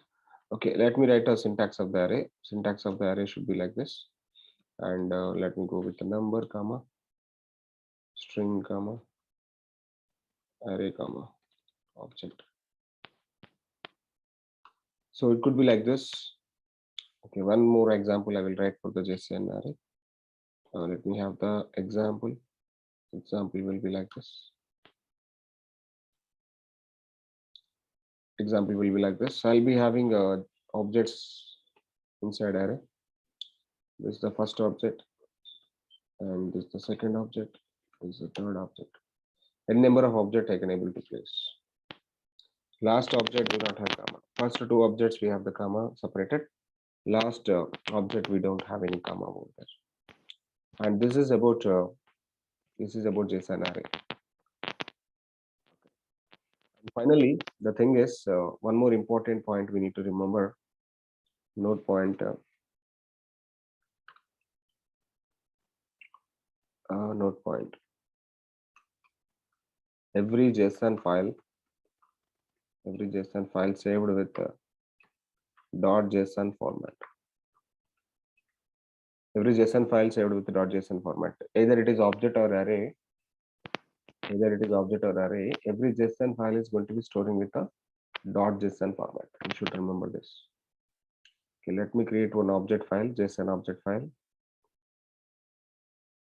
Okay, so this will be Json Object .json. .json is very important, and this will be the object now. Okay, the same object I will make a copy paste. This is the object, right? And just copying the object over there. Delete. And in JSON, single quotes not allowed. Everything should be in the double quotes. One more important point we have to remember. In JSON file,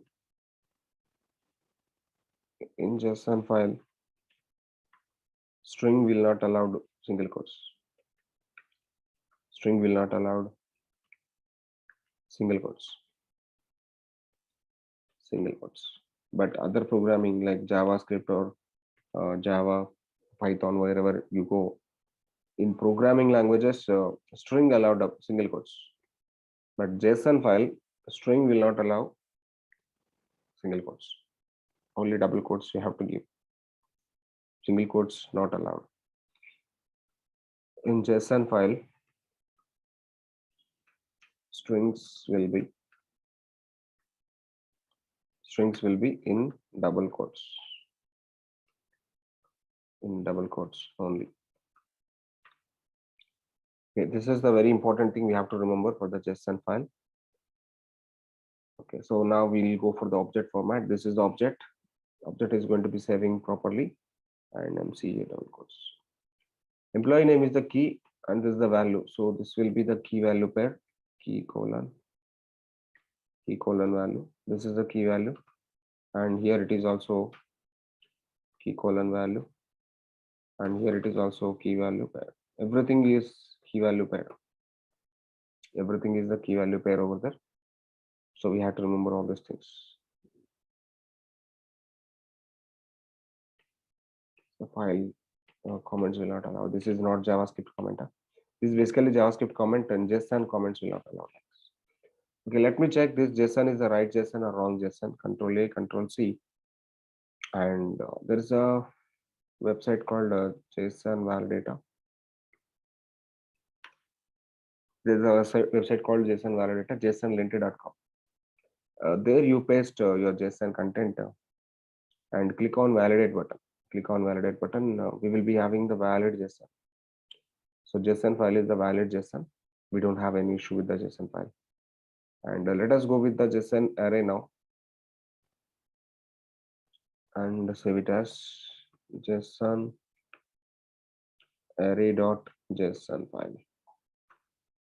Now this time it will be the array, and inside the array we will be having multiple objects.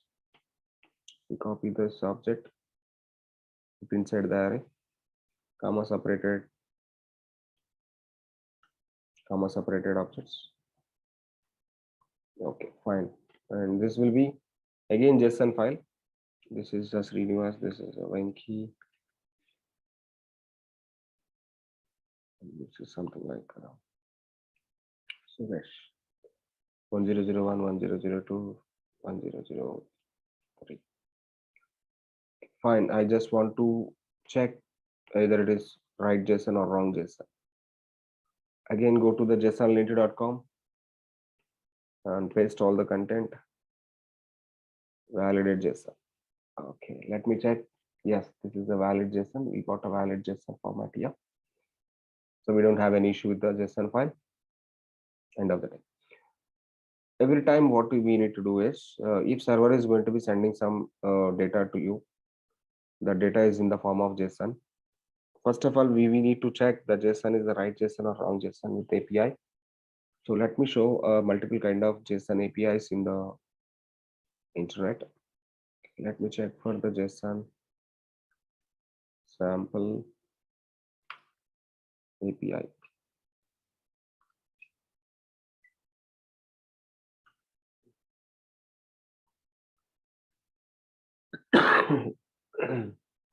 So let us check on either. Tell me API data.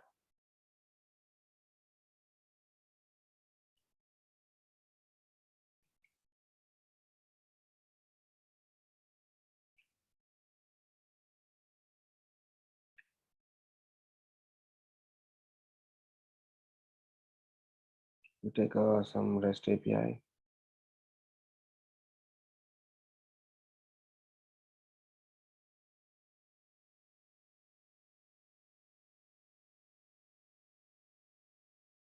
Yes, this is something like dummy JSON, sample JSON. Can we see this? This is object format JSON. This is completely object format. We got it. Based on implies.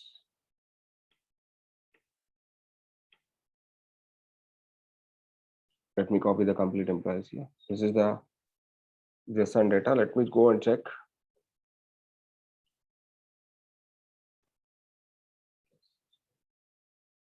Sample.json file. Okay, so can we check? This is the JSON file. What is the kind of the file? This is kind of the file is object file. Object opened and object closed. This is the object kind of file. Inside the object, we will be having something like key value pair. First key value pair is status and success, and second key value pair we will be having the data collection. In the data collection, we are going to be having array data. Multiple objects we got. For each and every object, we have the ID, employee name, employee salary, age, and profile image. See, like this, we will get a lot of images, a lot of things. Each and every website like Amazon, Flipkart, Twitter, Facebook, Instagram, all these websites basically working with the JSON data. We are going to be getting the response as a JSON data, or you are going to be posting the post also with the JSON data. Your request in the form of JSON, your response in the form of JSON. JSON is basically a text data exportable format or interchangeable format. That would be very easy format, lightweight format. Then XML and other kind of data. Okay, this is a very important thing. First, we need to remember, and the next concept we need to get understand. The thing is how JSON is going to be working in JavaScript. This is a very important one.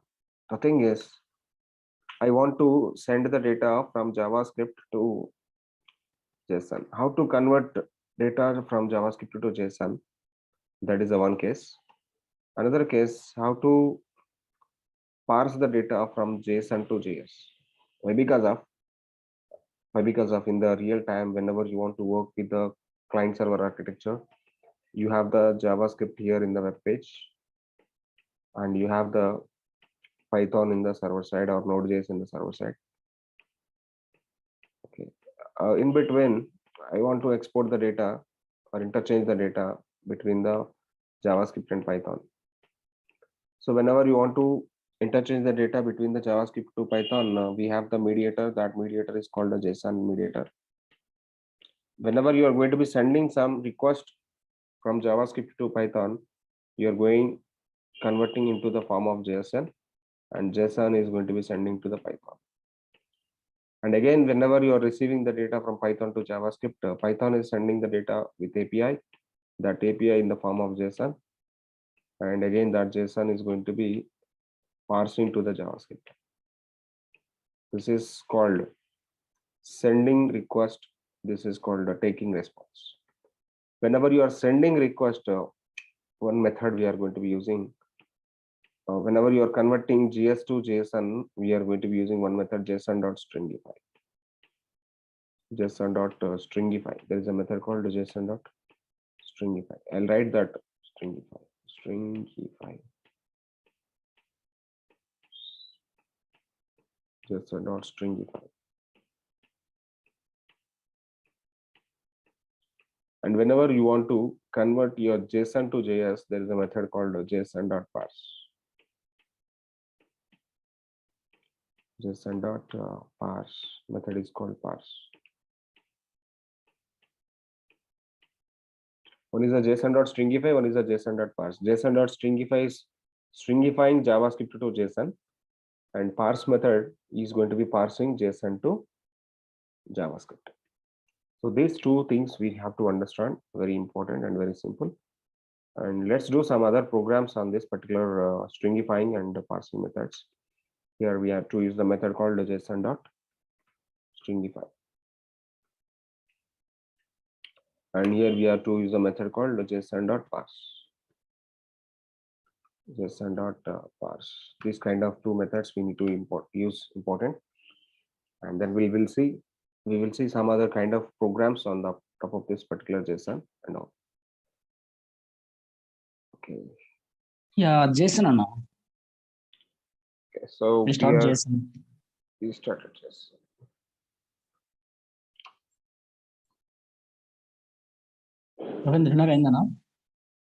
One second.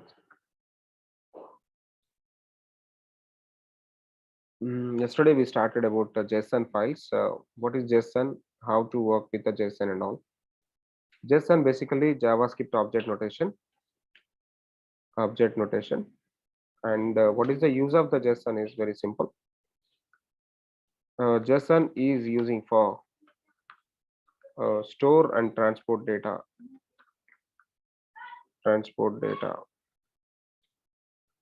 Between client and server.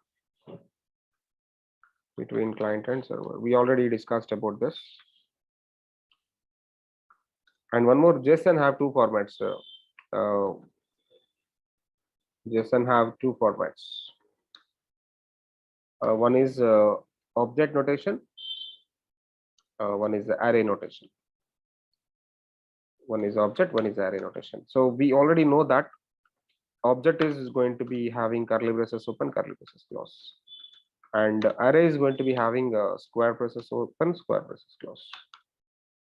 And now the thing is, I just want to convert JavaScript to JSON.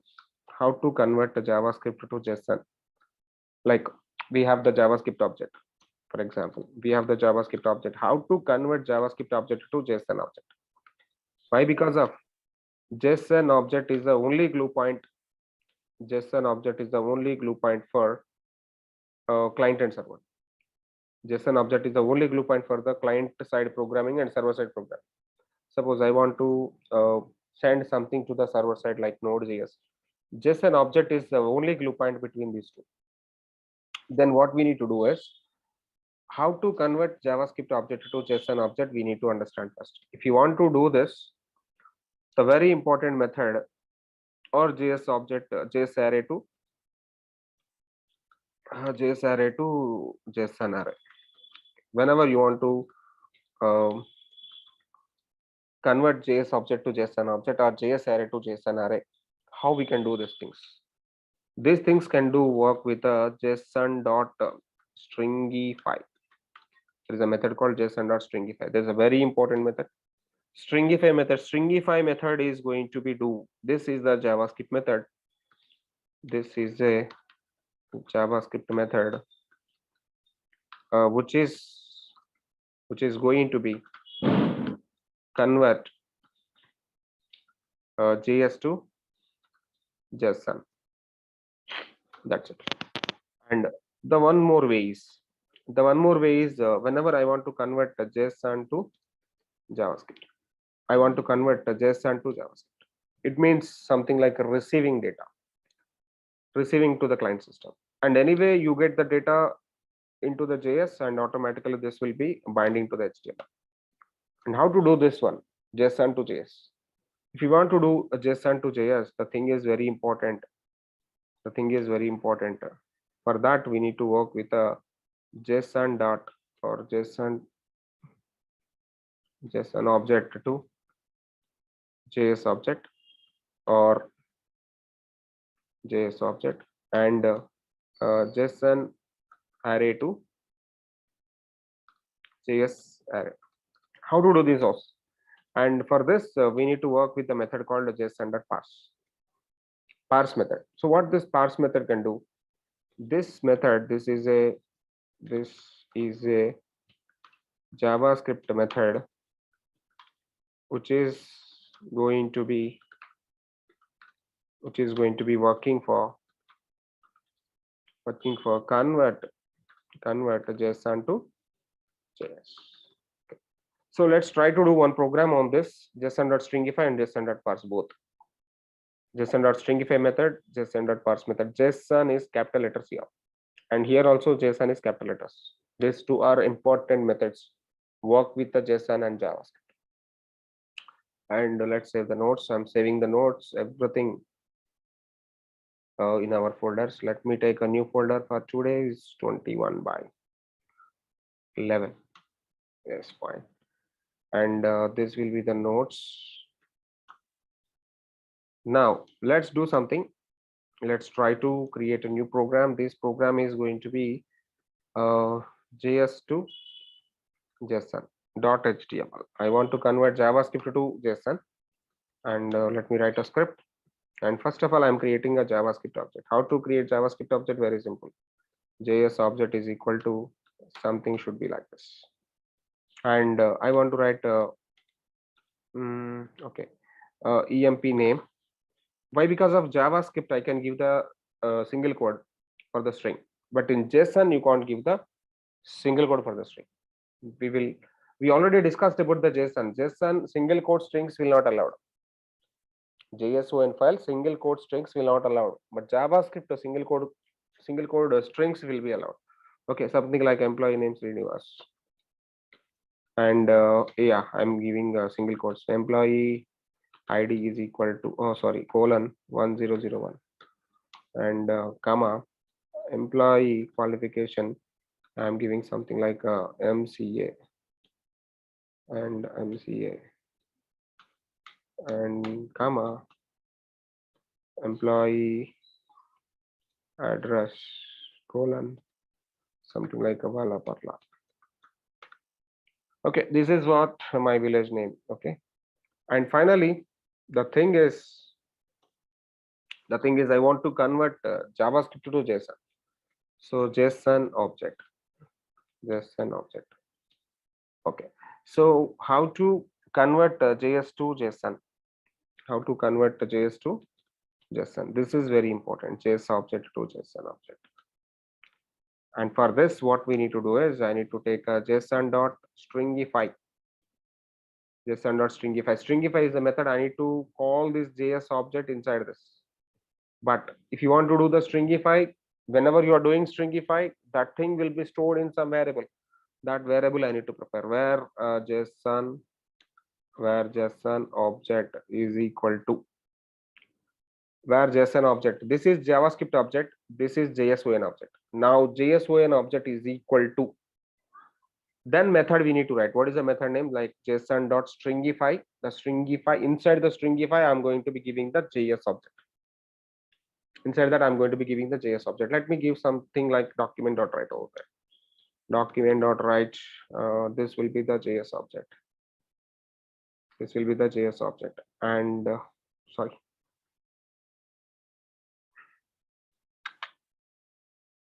Just want to copy this JS object. And let me take a break there. Document.write. Break. Okay, fine. Now I'm coming to the JSON. Already converted. JSON object is ready. I want to print that one. Document.write. Document.write JSON object now. And again document.write. Again document.write. Now I just want to go with the break. So no need to take a break again. Yeah, I don't have any data then. Let it be. Let me right click on this. Just analyze the program. The first one is JavaScript object. I'm going to be creating a JavaScript object. JavaScript object allowed single quotes for the strings, but in JSON, single quote for strings will not allow. Okay, that's why I'm writing some single code with the employee name, single code with employee ID, single code with employee qualification, single code with address and value. Then analysis of this program is, first I'm going to be creating the JavaScript object, then I'm printing the JavaScript object and working with a break tag. After that, we are converting JavaScript object to JSON object and take a JSON object. JSON object is json.stringify, and this stringify is going to be making with a method called a JS object. And finally, we got a JSON object is going to be printing. Let me try to work out what is output of this. Output is very simple, straightforward. The first one is object created. This is the JavaScript object. JavaScript object is going to be printing like this only. And after that, you'll be having the employee name, Srinivas, employee ID 1001. You need to understand something now. In JavaScript, a string is having single quote that was converted to double quotes in the JSON. In JavaScript, employee name got in the single quote, but in the JSON file, employee name taken double quotes. Why? Because of your JavaScript already converted to the JSON. Okay, so we just want to understand this is the JSON file or not, or this is the JSON content or not. And anyway, we have the validator pro.json validator. We'll be having the validator JSON validator. Inside the JSON validator, I want to check it out. What is the thing we are going to be having? So this is the JSON and validate the JSON. We have the JSON content. Yes, I got the JSON content. This is the valid JSON. Your JavaScript already converted to the JSON file. Your JavaScript already converted to the JSON file. This is very, very simple. The thing is, we are working with a stringify method. Now, this is basically object, but what about array? What about array, guys? Okay, so this is a array. I'm going to be preparing the JavaScript array where JS array, and let me take a multiple employees for the array. Okay, I'm taking multiple employees. I'm taking a multiple objects. So this is the first object, first employee name, and second object. I'm taking only 2 or 3 objects. I'm taking only 2 or 3 objects. The first employee name is Srinivas, second employee name is something like Srikanth, and the third employee is something like Venki. Okay, so Srinivas and Srikanth, Venki have different things. Okay, finally, whatever it may be. And now the thing is very simple. What my requirement is, I want to convert this array to JSON. How to convert that one into the JSON file? Okay, let me make it print the array also, and this will be the JS array. And conversion is also same. Now we need to take a conversion. This conversion is JSON array. I'm going to be preparing the JSON array, and the JSON.stringify JS array, and this is the JSON array. And for each and everything, I want to take a break. And after the break, I want to write a. Okay, let me check it out. What is output of this program? This program is having the first one is object. That object already converted to this one, and this one is the array, and array got converted to this one. Array got converted to this one. So very simple, straightforward. It is not a big complicated program. It is not a big complicated program. The program is very simple, straightforward. What we are trying to doing is we are going to be creating JavaScript first. That JavaScript object or JavaScript array, we are making stringifying. We are making stringifying with a JSON object and a JSON array, and trying to printing that into the top of the document. That's what we are doing. So this is not much deal. Then the next concept is parsing process. Next process is parsing process. It means what? JSON to JS, JSON to JS.html. How to convert JSON data to JS? Okay, where JSON object, I want to create a JSON object. JSON object we already know, so that will be in the single quotes. Why? Because your JSON object, this one is a JSON object. I'm taking the JSON object inside the single quotes. Why? Because of why single quotes I'm taking. Why single quotes I'm taking? Why? Because of inside you will be having double quotes anyway. JSON having double quotes only. JSON strings having double quotes only. But outside I'm not actually taking as a string. Complete JSON content I am putting inside the string. Remember it. The complete JSON content I am putting in the string. Then only it will allowed. And after that, what my requirement is? After that, what my requirement is? My requirement is very simple. I want to convert. Okay, let it be. I want to convert JSON to JS. How to convert JSON to JS? First of all, I want to print this document.write JSON object and document.write break. Just giving the things like this. And after that, I want to go with the conversion JSON parse. JSON parse. How to do the JSON parse? JSON to JS. JSON to JS. And for that, I want to do a method where JSON JS object. Now, this time I want to convert that into the JS. For that, I need to write a method JSON.parse, and inside the parse, I need to take a JSON content. Whatever the JSON content we have, that I'm putting into the parse method. Then JS object is getting ready. JS object is getting ready, and JS object I'm going to be printing. Document.write JSON. Now this time this is the JS object. This time it is a JS object. Finally, what is output of this program? And we have the JSON content first, and that JSON content converted to the JavaScript. This is the JavaScript. But I want to parse the JavaScript. How to parse the JavaScript? Okay, document.write. I want to get the name first. Name is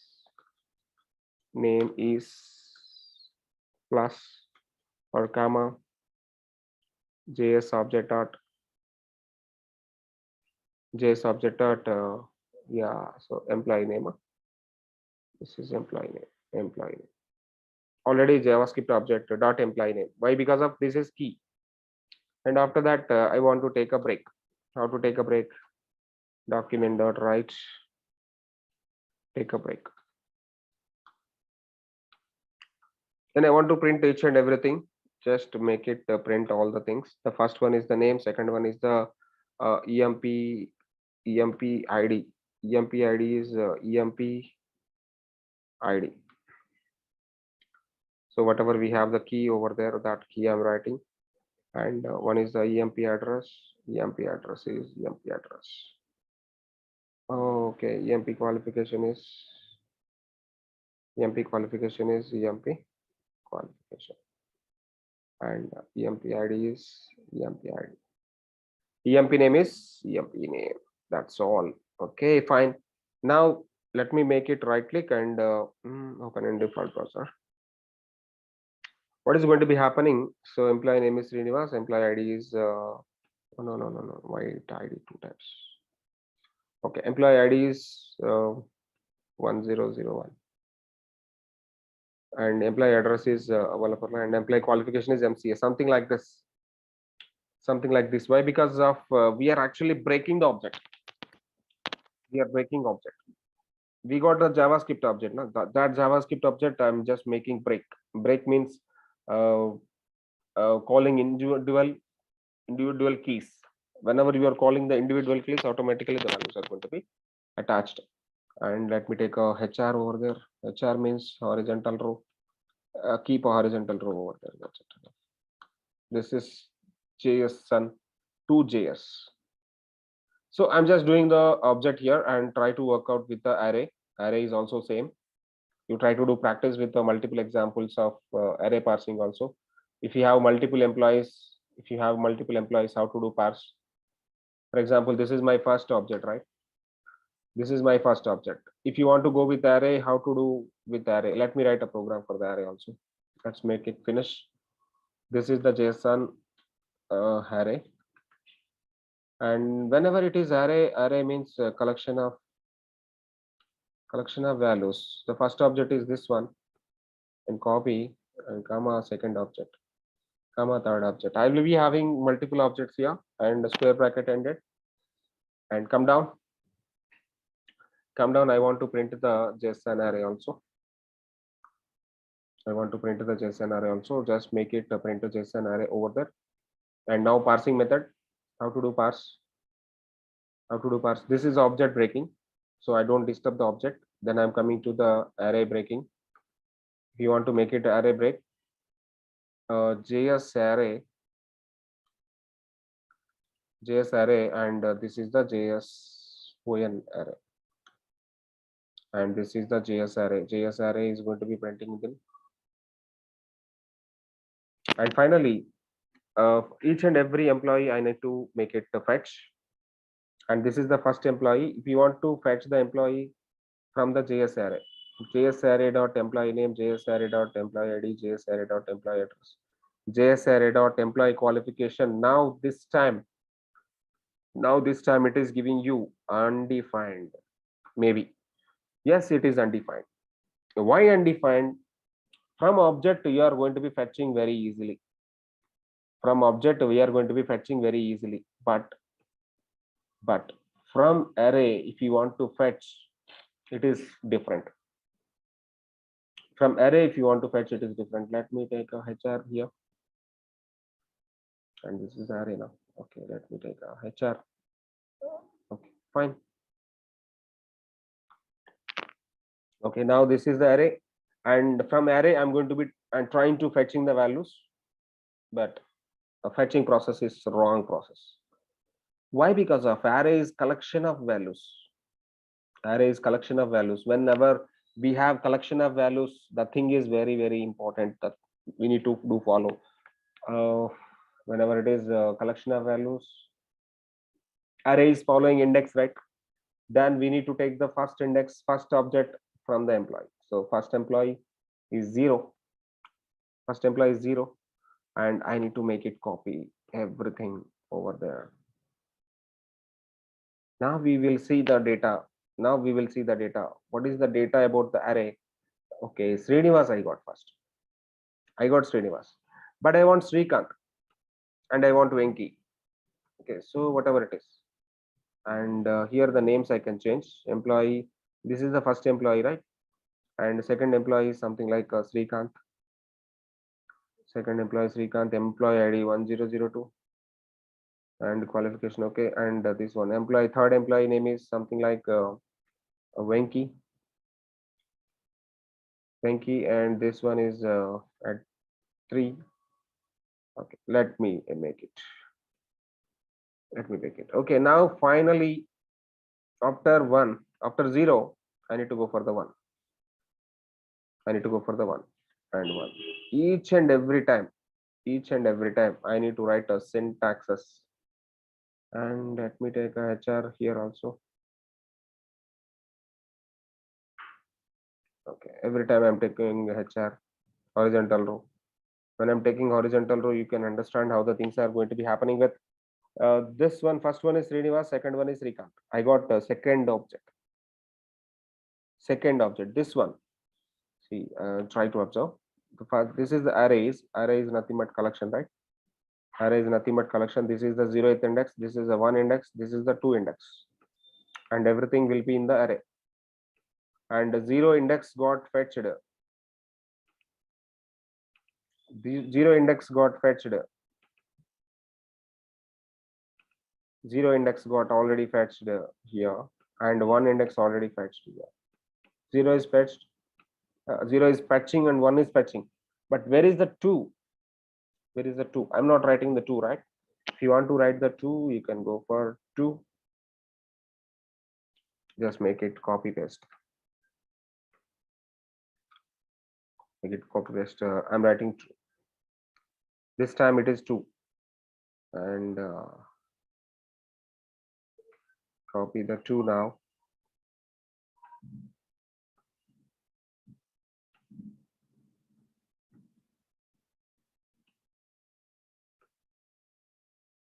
Okay, finally we got Venki and 1003 and one for last. This is very clear. This is very clear. We are parsing very, very clear object and array. At the same time, we are making stringifying. We are making stringifying object at the same time array. Stringifying we are doing at the same time parsing also we are doing. Both we are doing. Both we are doing. This is very clear. Okay, so I'm going to be creating a simple calc.html. This calculator program we should create. So what is the way of the calculator? I will tell.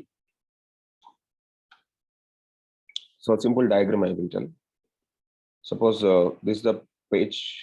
This is the page, and here we will be having 2 text boxes. Here we will be having 2 text boxes. The first text box is enter first number, and second text box is enter second number. And we will be having different buttons here, like a plus button, minus button, and star button.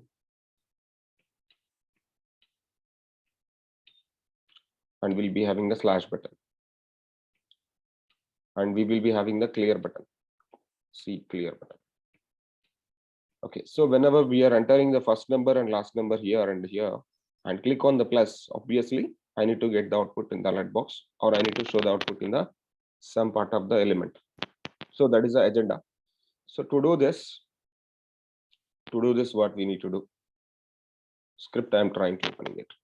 And before script, I just want to write the HTML over there. That HTML should be something like, okay, input I'm taking. So input to type text. Input to type text. Placeholder is going to be enter first number. Enter first number. And one more is input type text. Placeholder is enter second number. Okay, then I want to take a multiple kind of things like h1, enter first number and second number, enter first number and second number. Okay, so here what I want to do, I will take a simple button plus. Okay, there are multiple buttons I'm taking, button minus, button star, button slash. One is a plus, one is a minus, one is a star, one is a slash. And there is a button called clear button, C button. Okay, what I want to do for all these things, I want to write a style sheet and h1 text align center.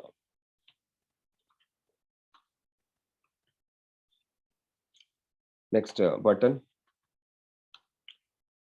background color is going to be red, and padding should be something like 5 pixels. Border radius 5 pixels.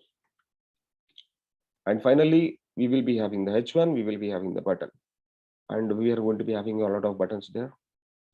Let me try to execute this. Open a default browser. So I'll be having something like, and will be make it more padding will be 10 pixel. This is good now. So we are having multiple buttons over there, and this is the first number, this is the second number. Whenever we enter the first number and second number, and I need to click on the button. When you click on the button, I need to get the output of addition. So what we do with this, I need to capture the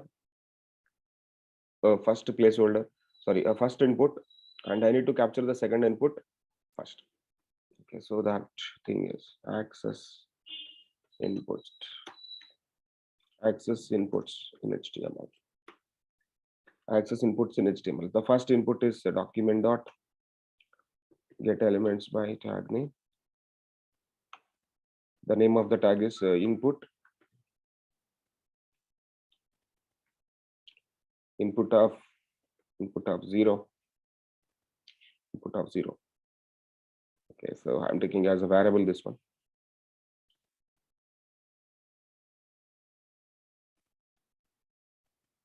Where f number is equal to dot value. Okay, this is the first input value, and this is the second input value, where second number s number input of 1 dot value. This is the first input, this is the second input, and then I need to click on the plus button.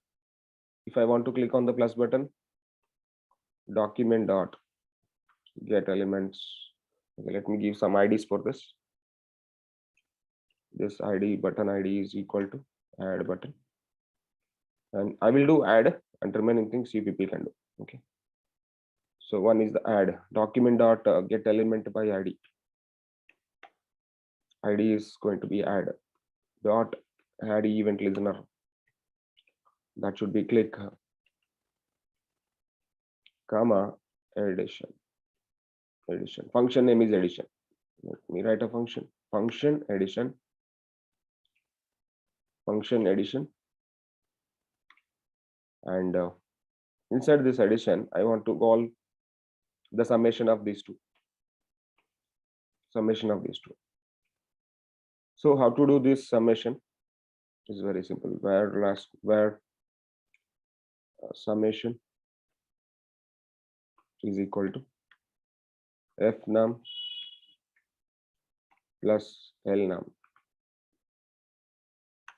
and alert summation. Okay, fine.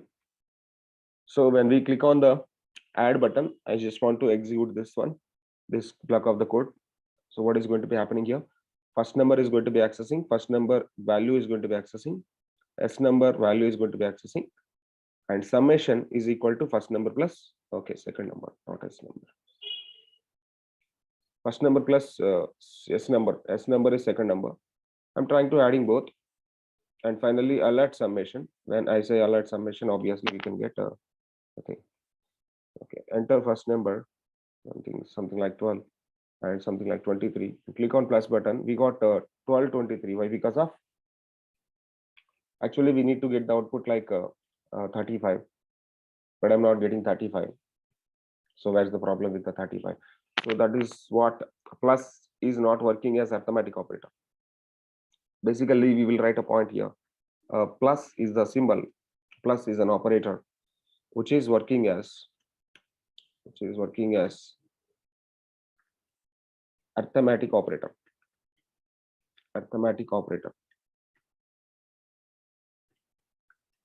In case of integers and float values, and plus is working as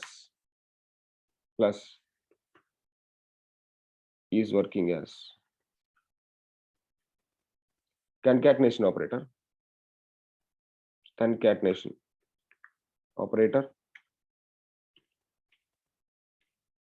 In the case of strings. Plus is working as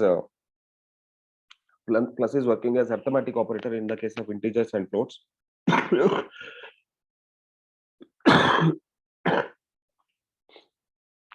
And plus is working as a concatenation operator in the case of strings. We have two things. Okay, now in the particular program, what is our program? Our program plus is working as concatenation operator. Why? Because of value we are going to be accessing here is a string, and the value we are going to be accessing here is a string. Both strings, string plus string, obviously string. String plus string is equal to string. String plus string is equal to string. Obviously, we know that. And whenever we have string plus integer, string plus integer is equal to string only. String is the first preference. And whenever we have integer plus string is equal to string only. And whenever we have float plus string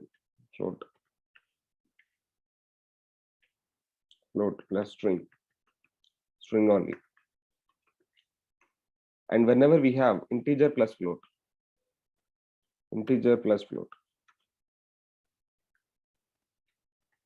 output is float. Why? Because float is the first precision now. Okay, so this is the case of plus symbol. Plus is working as arithmetic operator with the integers and floating values, and plus is working as concatenation operator in the case of strings. That we need to get understand finally. And let us check what is going to be happen. String and string summation also string. Here basically string plus string functionality working. That is the way reason output also string. But I don't want string and string. I just want to go with the method called the parseInt method here. ParseInt. There is a method called parseInt. So copy the parseInt, write down here. ParseInt of sum. First number, S number. I'm just making the method called the parseInt. Maybe this is the camel case method. ParseInt. Okay, so let's try to work out the same program. And enter first number, enter second number, click on plus button. We have 46. I got output as 46. That alert box got shown. Okay, so I just want to get the output in the part of this one. Okay, so what I will do for that? Okay, so get the h1. How to get the h1? Document dot get elements by tag name of h1 of 0 dot inner HTML is equal to addition is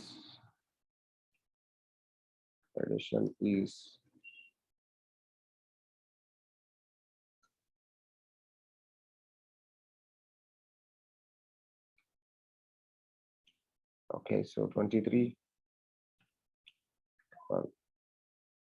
35.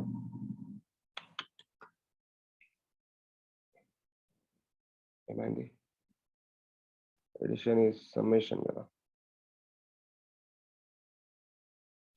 Addition is summation, not addition. Addition into the complete function is going to be printing class. Okay, so 1, 2, 3. Okay, addition is 23. Finally, we got the output. So in the same way, you try to work out with a subtraction, multiplication, division at the same time clear. So the thing is, if I am getting the output plus here, 23 I'm getting. And after getting the output, I just want to make the clear values, text boxes. I don't want to show the text boxes value then. Document dot get element by ID tag name of input of 0 dot value. Okay, just get this. Immediately what I want to do is value make null is equal to value make null. So when I say null, then we will check how this is going to be happening. 12, click on plus 24. So value making null. So we don't have any output for this. And first number, second number, both text boxes are actually showing like empty boxes. This is the way of the programming. And you people can try to work out with a minus, multiplication, slash, concatenation. If you want, you can go out with a modular division also. Modular division, get remainder, basically. Try to work out with a simple calculator modular division also here.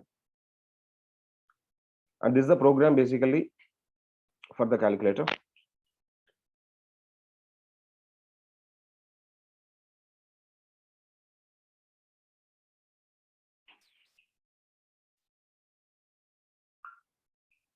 JavaScript functions. So in JavaScript, if you want to define any function in JavaScript, if we want to define any function, we need to use function keyword.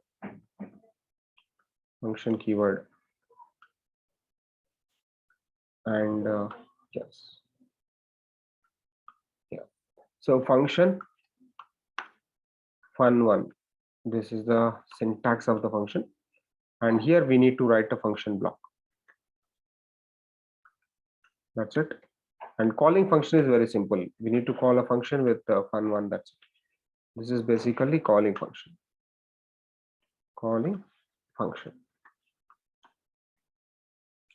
Function is a keyword, and function1 is the function name. And whenever you are going to be defining some function, that function should be having some parentheses and curly braces open, curly braces close. Commonly in any programming language, function is going to be defining like this. In the same way, we are going to be defining the function in JavaScript. Function with the function name, curly braces open, curly braces closed. Inside that particular curly braces, we are going to be writing the block of the function code. Function is nothing but some set of statements. Function is some set of statements for some situation, or executes some kind of work. That is basically function. Okay, so let me write a program for the JavaScript, how to write a function, and how the function is going to be working. All these things we will see. And today 22/11, and this could be notes. Let me take a program how to create functions. Functions.html script I'm writing, and function name fun1, and which is going to be something like a document.write. I'm trying to writing hello, this is a JS function. And how to call the function? Function calling is very simple. Function calling, whatever the name of the function you are writing, that particular function we what you calling. That's it. This is function calling. A basic function, very simple basic function. Function keyword, and the name of the function is fun1. And inside that particular block of the function, I'm going to be writing some document.write hello J. This is the JS function, and then I'm calling the function with the fun1 and execute this output. And we can see some output on top of the browser. Hello, this is the JS function. Hello, this is the JS function. This is the what actually we need to see. Document.write is going to be printing on top of the browser. That is going to be a function execution. Now there is a one more concept called function with the parameters. Function with parameters. Function with parameters. How to write function with parameters? So let us write a function and fun1,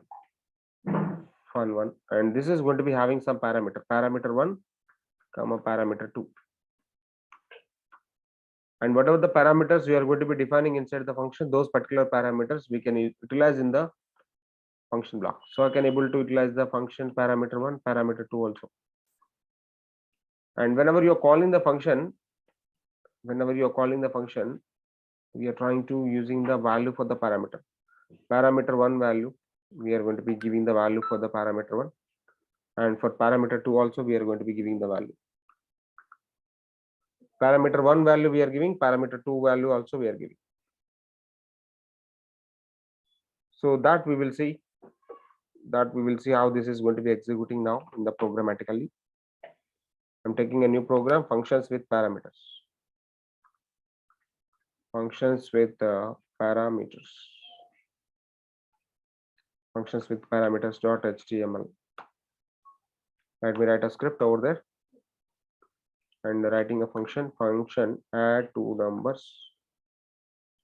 Add two numbers.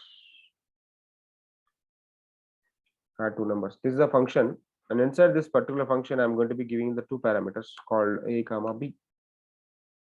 Then document.write, I'm going to be writing something a plus b. Then I'm going to be calling the function add two numbers. So a is going to be 10 and b is going to be 20. So whenever I'm calling the function add two numbers, I'm going to be passing two parameters for that. And 10 is going to be storing in a. 10 is going to be storing in a, and 20 is going to be storing in b. 10 is going to be storing in a, 20 is going to be storing in b. Those things I'm going to be executing that. Now, if I'm trying to execute in this particular program, open in default browser, I'll be having output 30. Why? Because of document.write a plus b. Okay, instead of writing document.write a plus b, I will write where c is equal to a plus b. This time, which is going to be working as arithmetic operator. Sorry. So a plus b, I want to print the document, right? Document.write c. And finally, the output is going to be 30. But so for this add two numbers, I want to give the add two values. The name of the function is completely different now, add two values. And I'm calling the function again, add two values, the bottom of this. Then I'm going to be providing the first one is Srinivas, and the second one is something like a full stack.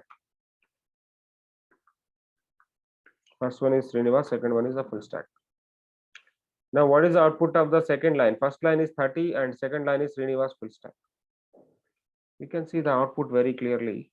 Document.write and trying to giving a break over there. And then output is very simple. The output is going to be 30 and Srinivas full stack. Why? Because of we are passing two values. First time number and number. It is going to be addition with a plus b. Second time we are passing string and string. Whenever I'm passing the string and string, that is going to be making concatenation.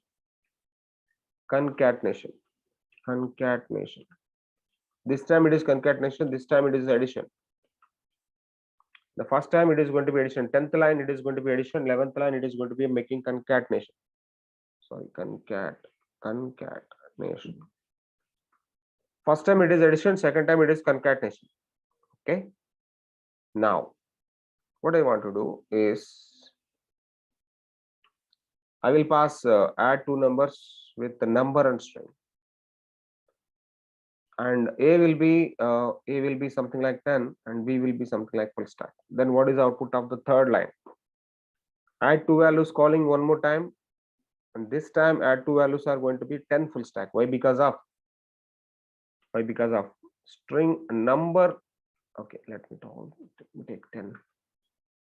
Number and string. This time it is going to be concatenation again. Why? Because of whenever you are trying to adding a number with string, obviously the output is string. Whenever you are going to be adding number and number, output is number. Whenever we are going to be adding number for string, output is string. And finally, the output of this is concatenation. Let me go with the one more line. Addition of two numbers, add two values, 10 comma 10.65. I'm adding two things now. The first one is integer, second one is a float value. When I'm trying to add in the int and float values, output is very clear. This will be the float. So the precision is float precision now. This time it is float. And this time it is going to be a string precision. String. And this time it is going to be again string. And here it will be the integer. Why? Because of int and int integer. Int and int integer. Int and float float. Int and float float. Int and string string. String and string string. Try to understand. Try to understand. So plus is the symbol which is going to be having two kind of forms. Plus will work at strings concatenation operator. Concatenation operator. And plus will work with numerical values. With numerical values or numbers. It could be addition. It could be addition. You try to understand these two lines. Plus is going to be having two forms. Plus is going to be work with strings concatenation operator. Plus is going to be work with numbers addition. Arithmetic operator. This is going to be arithmetic operator. Arithmetic operator. This time it is going to be arithmetic operator. This time it is going to be concatenation operator. This is what actually the functions with parameters. Let me write one more example with the function with parameters. So function get full name. Get full name. So this will be fname plus fname comma lname. Fname is first name, lname is last name. Where full name is equal to fname plus and I just want to give something like and okay, and this time it is going to be lname and document dot write full name. I want to get full name now. So when I call the get full name, I need to pass two parameters. One is the first name and last name. So the first name is fname. Fname is something like string. I could pass a string Srinivas and comma. I want to pass the variable like Gorantla. So if I'm going to be passing the values like this, what is the output basically for this? Srinivas, and we will be having some symbol and Gorantla. We have Srinivas Gorantla then. This is what called actually function with parameters. And there is the one more concept called functions with return type. Functions with return type. Return type. How to work with the function with return type? Very, very simple, straightforward. So let me write a function script. And this will be having some function a comma b, and which is going to be return some c. And what is a c then? C is going to be a plus b. C is going to be a plus b, and this is going to be return c value. Okay, then what is the output of this particular function? I'm calling the function called add function. For add function, I'm going to be calling 10 plus 10 comma 20, and this value is going to be returning now. C is going to be returning. C is nothing but a plus c, and return value should be something like c. And this add function is going to be return some value. That value is going to be stored in where summation. Summation is equal to add, and document dot write something like a summation now. So summation is going to be having c. Why? Because of whenever this function is executing, or whenever function is executing, some value is going to be returning. That value will be c. C is nothing but a plus b. Yeah, sorry, C is nothing but a plus b. Whatever a plus b value is there, that particular value got stored in C, and C is going to be returning for us. And whatever the C we got, that is going to be storing in summation. So now this thing is summation is equal to C. That is the basic meaning of this particular program. Summation equal to C. I hope you got understand how the thing is going to be working with the function with the function with the return type. So what is the output of this program? Documented dot write summation is 30. So let me write something like summation comma summation, and end of the time the output is summation 30. Summation, end of the time the output is summation 30. That's it. That's it. This is the way of writing the program. Function with parameters, function with return type. There are multiple kind of functions we are going to be writing, like function with parameters, function with the return types. And we will discuss one more concept called a simple calculator program. We will see about the functions. We try to work out all the functions, and we do one simple calculator program on this particular functions. Then we will move to the another concept. So today we are going to be discussing about variables, loops, conditions, and data types. Data types, whatever the data types we have, that we go with the variables combination. Then we will go with the loops and conditions. So one by one we will see. So first of all, variables. So variables are going to be creating in JavaScript. Variables are creating using with the var keyword. So var keyword is very, very important to create a variable where x is equal to 10, where y is equal to 10.5, and where name is equal to Srinivas, something like this, and where name is equal to something like Radha. Okay, so where is graduated is equal to true or false, some boolean variable we can create, and where fruits are UITS, fruits is equal to something like array. Array is nothing but a combination of values. So one is a apple, one is a banana, and one is a orange, something like this. And one more is object type, where emp info is equal to something like object. Object is going to be having curly braces open, curly braces close, something like emp name colon something like Srinivas, and emp qualification something like emp qualification colon string data mca, and emp salary, emp underscore salary is something like 1.50,000.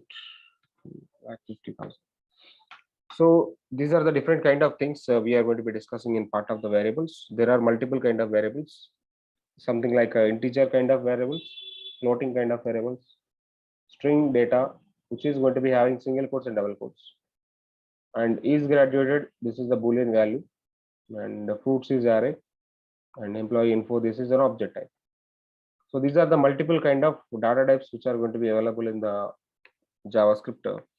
And first of all, whenever you want to create variables, we need to follow some rules and regulations. What are the different kind of rules in variables? The first rule is variables not starting with a number. Variables should not start with a number, and variables not having, or variable name, whatever it is, variable name should not have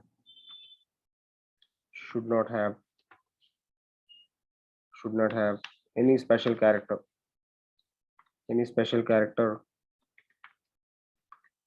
without underscore. Underscore is basically important.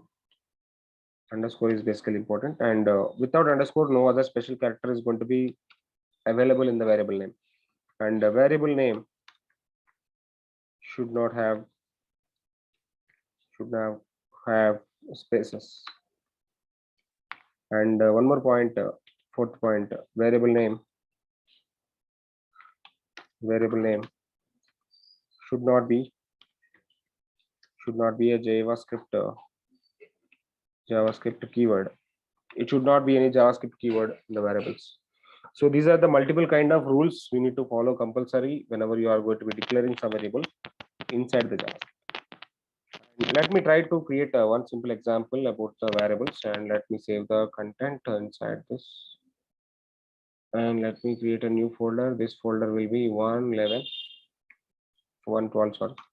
So inside the 112, I'm going to be having the nodes. Nodes should be like this. And let me have the program. Program is about the variables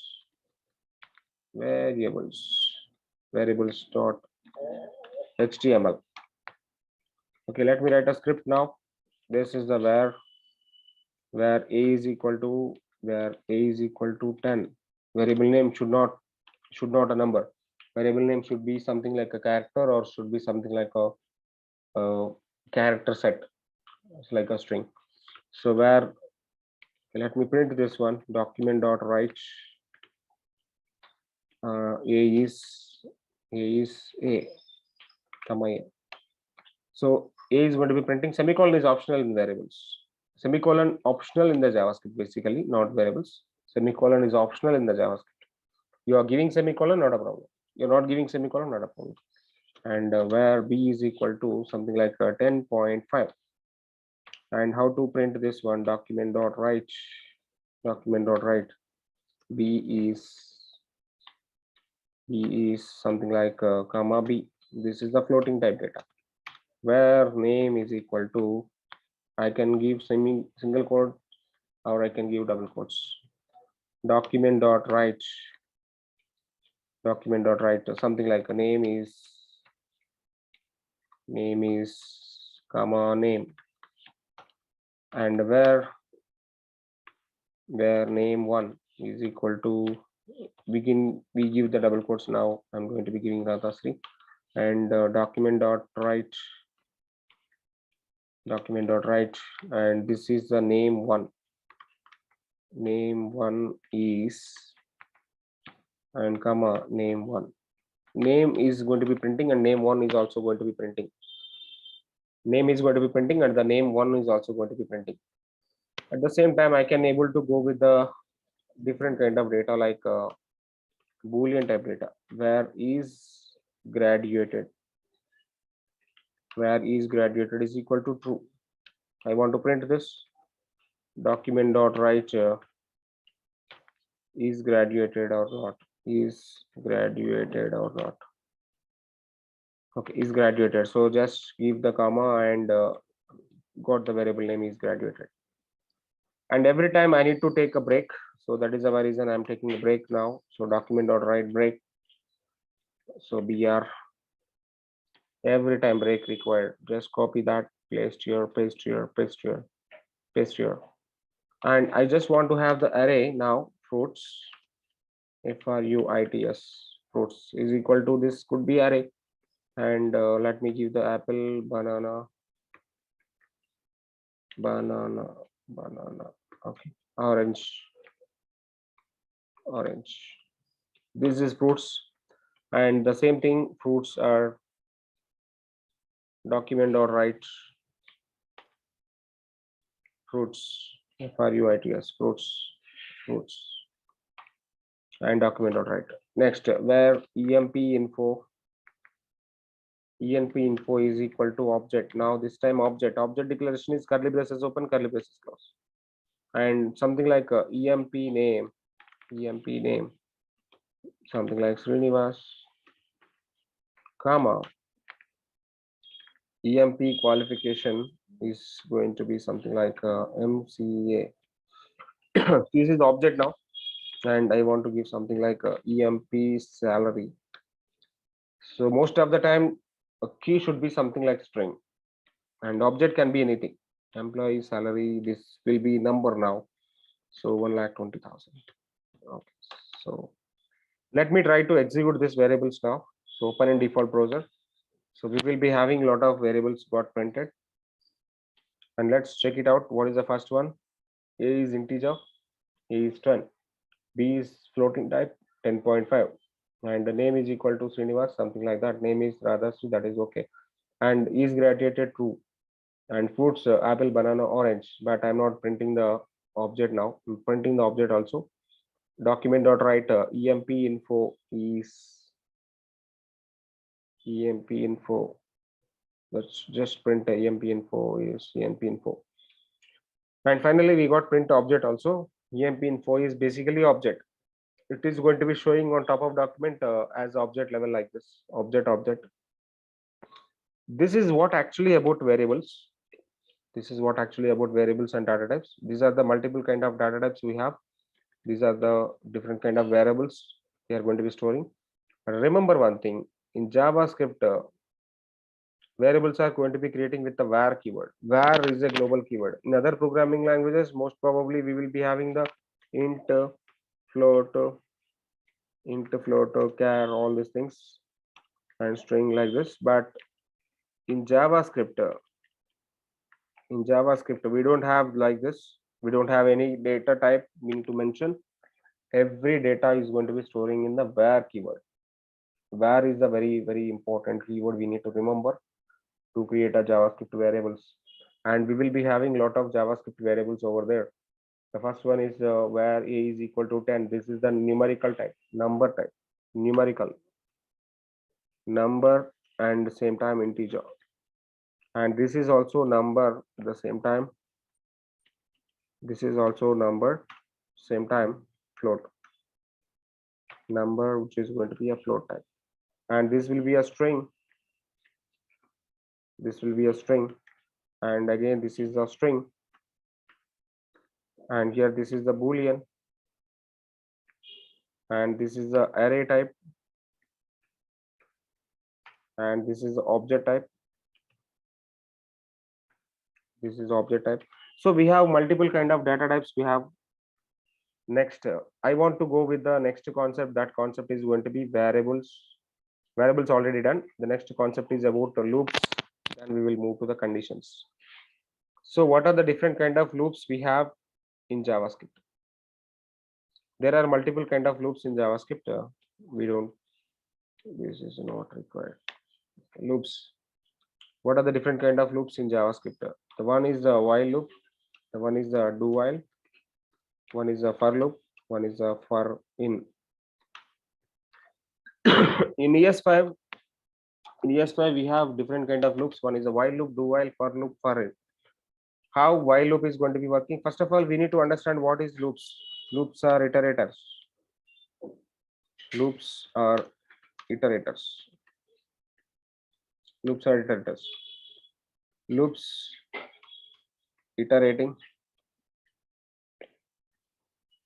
some situation multiple times. Loops iterating some situation multiple times. So there are multiple kind of loops. One is a while loop, one is a do while, one is a for loop, one is a for in. So how while loop syntax will be? First we will write a while loop. First of all initialization, then while condition, and loop and statement, whatever you want statement you can write here, and increment or decrement. This is while loop. For example, I will write one example there in the program, but now we are discussing about the syntax. Do while, then how do while will be? Do while is very simple, straightforward. First do the statements whatever you want. Before that, initialization is important, init is important, and after that do whatever the statements you want. Statements and increment or decrement, increment or decrement. At the time ending this particular block, we are going to be checking the while. So then we are going to be checking the condition. Semicolon mandatory. Semicolon mandatory. This is the do while loop. First one is the while loop. This is the do while loop. So these loops and conditions and all these things are actually coming from C language. If you know C programming very well, and JavaScript is basically familiar with the C language. Okay, so this is a very fine do while loop, and one more is for loop. How for loop will be? For loop is very simple. For for initialization, then condition, then increment, decrement. Everything will be in the single line. Increment or decrement. Everything will be in the single line. Then block of the code we have to execute. Block of the statements you have to execute inside the loop. That is a for loop. Next, there is the one more iterator called for in. How for in is going to be working? How for in is going to be working? So simple syntax I will tell now. For where object in array or collection. Yeah, in array. Now we will be having something like statements. We will be having something like a statements, number of statements we are going to be having. That is for in. So let's check about the loops now. There are multiple kind of loops which are going to be available. Loops.html. Let me try to write a script here. And this program name is loops. And the first one is a while loop. While loop. How to write while loop? Where I is equal to 0. I means index. And while I less than or equal to 10. Or I less than or equal to 5. Sorry, this will be the equal to. And then I need to print the statements document.write. Document.write. I value is comma I. So I is going to be printing now.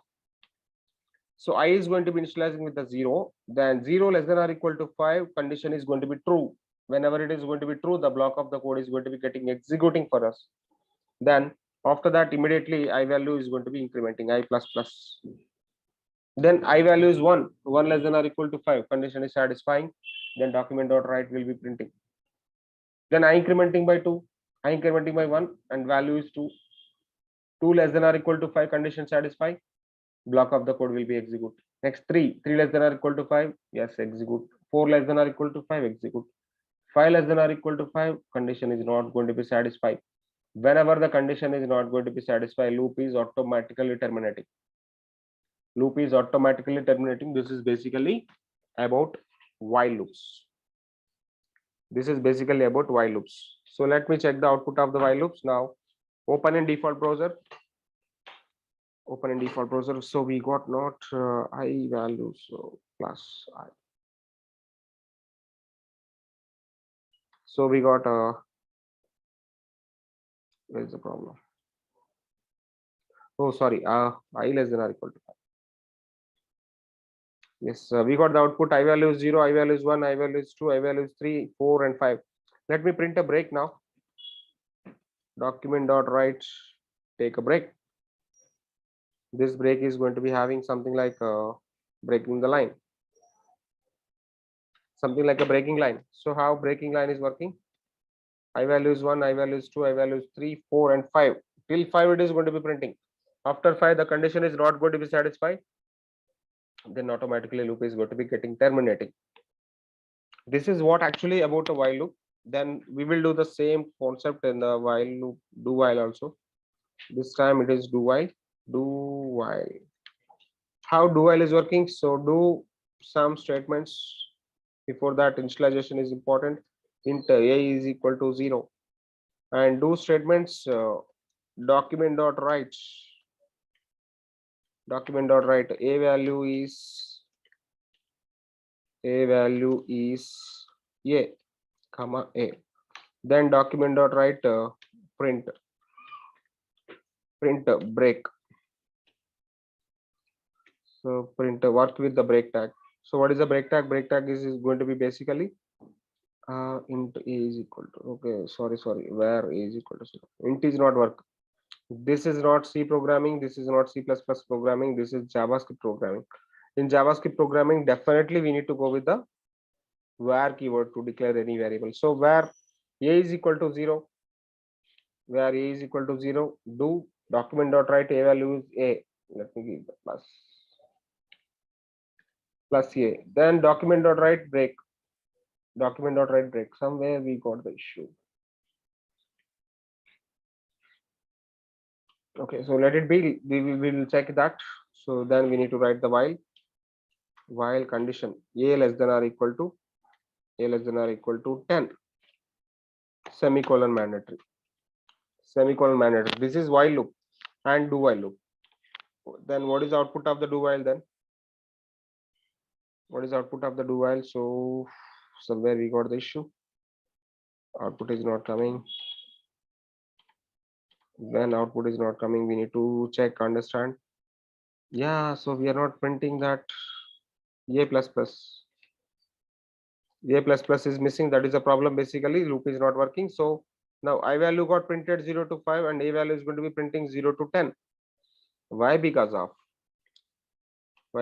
document.write HR. Let me take HR, guys. Okay, so this will be something like a horizontal row I'm taking. By the horizontal row, I can able to easily identify what is I value, what is a value, and all. I value coming from the loop while loop, a value coming from the do while. Basically, both are same. Is there any confusion with this? I don't know. Yes. And then we will move to the for loop. How for loop will be? For b is equal to 0, where b is equal to 0 and b less than or equal to 10 or 5, b less than or equal to 5 or 4, and semicolon b plus plus. Now for loop is going to be printing with different kind of things. Document.write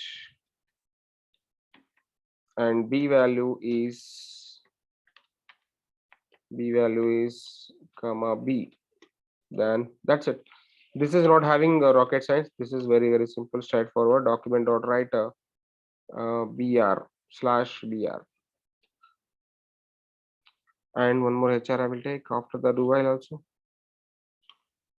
After the do while, I'm taking the one more HR. That HR is going to be making the break for you, and automatically for loop is b. Okay, so I value coming from the while loop, do while is coming from the do while loop, a value coming from the do while loop, and b value coming from the for loop. Yes, we have the for loop, and from the for loop I want to print the array of data. So let me take array of data. Let me take one more HR. Now what I want to do, where fruits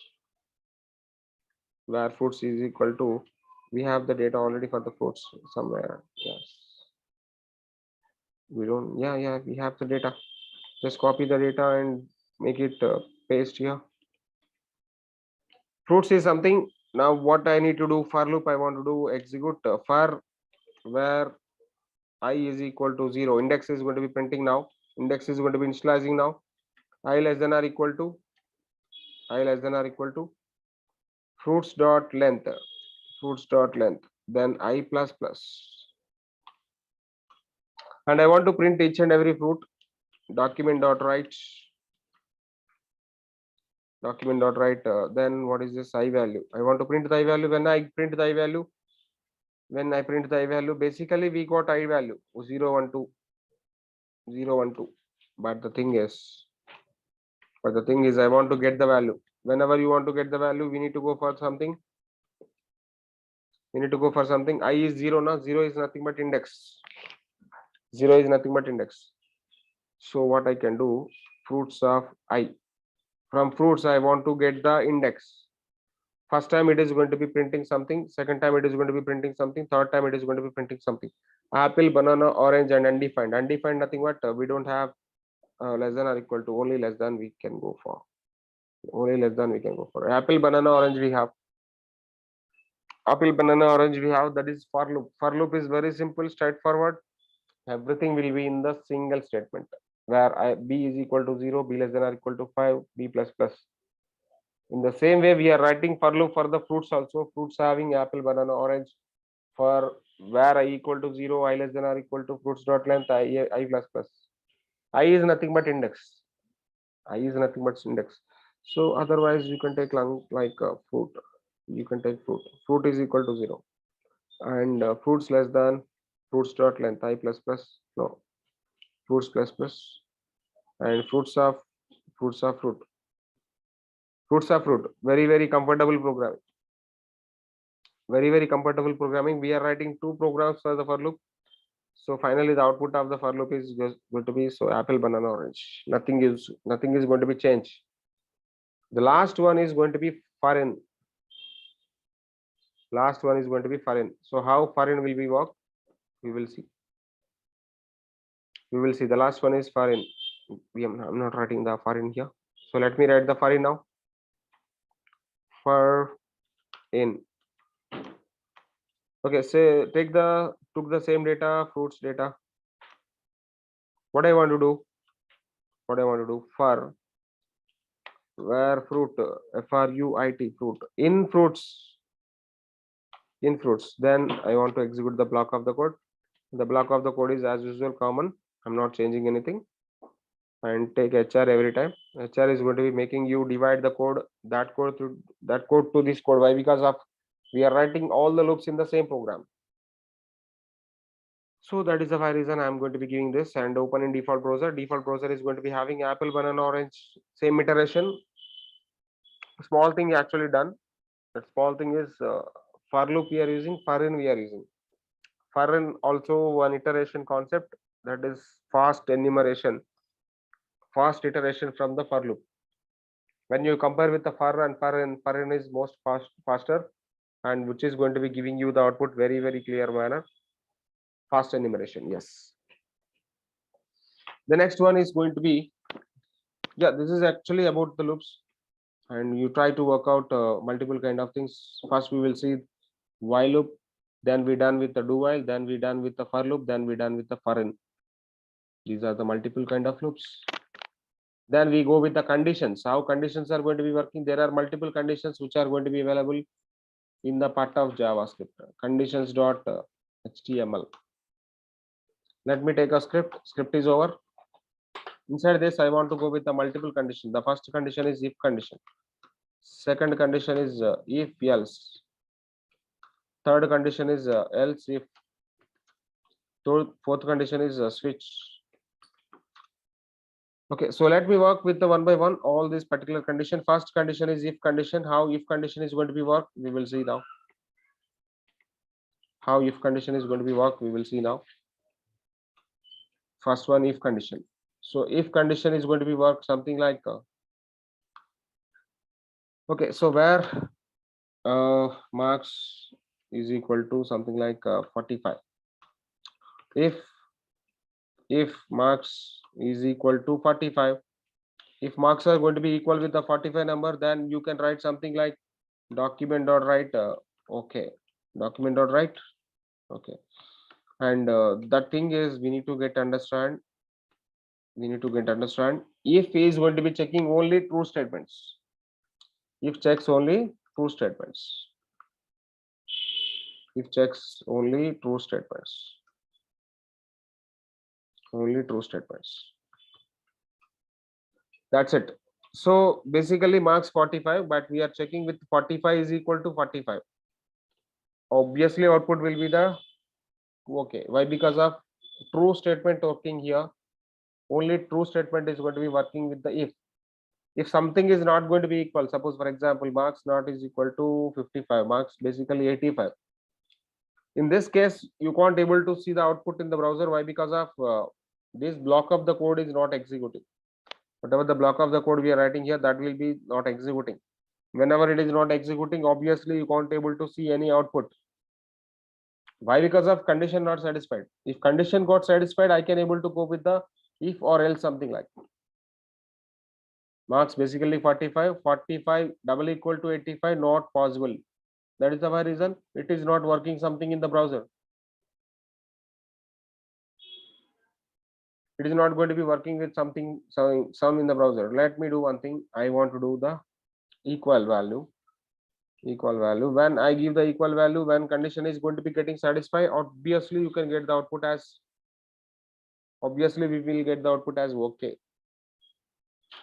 Why? Because of, why? Because of, if is checking only true statements. If it is true, then only execute. If it is not true, it will not check anything. For that, there is one remedy. That remedy is if else. There is one remedy. That remedy is if else. What is if else? If else is going to be checking true and false. If else is checking checking true and false, true and false blocks. Okay, now I want to check with the marks. Marks is equal to 45 or 35. If marks is equal to 35, I want to print something. Document dot write marks. Okay, or okay. If it is not okay, go to the else part. Else part is else keyword. If is one block, if the condition whatever you are writing, if the condition is going to be satisfying, true block will be executed. If condition is not going to be satisfying, false block will be executed. This will be the true block. This will be the true block. This will be the false block. Inside the false block, what I want to show, false block. In this, what I want to show, document dot write not okay. Not okay. So if is something, if is going to be checking only true statements, if else is going to be checking true and false both. Then what about else if? Else if I'm trying to writing the third one. Third one is else if. So how else if will be? Concept is same. Concept is same, but we need to check more and more conditions here. We need to check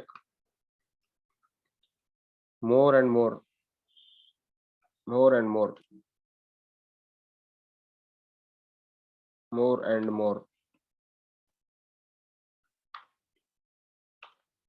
true statements. Okay, so how to work this? For example, where marks is equal to something like 40. Then I'm trying to writing some condition. If marks less than 35, if marks less than 35, he is going to be getting fail. Then document dot write something like fail. Marks less than or equal to 35, so he is failure, or less than 35, whatever, less than or equal to 35, less than 35.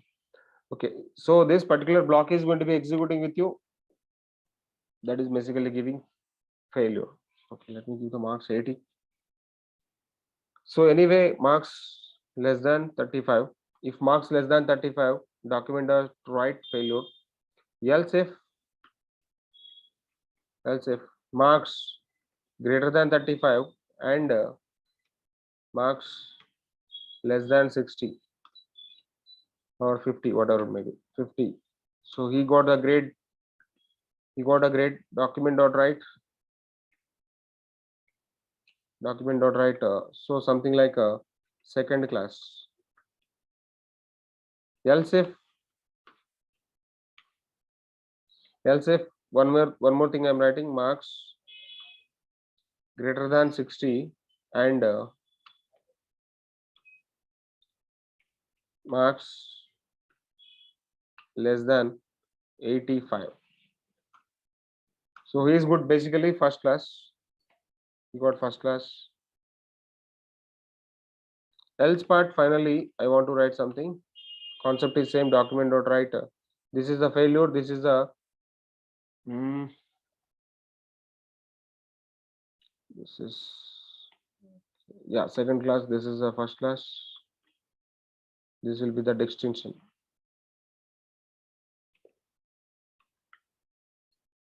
So basically we have the mocks 80.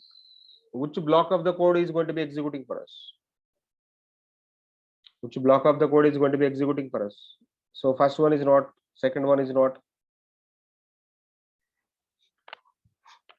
Marks less than 35 is not satisfying, and marks greater than 35 and marks less than 50 not satisfying.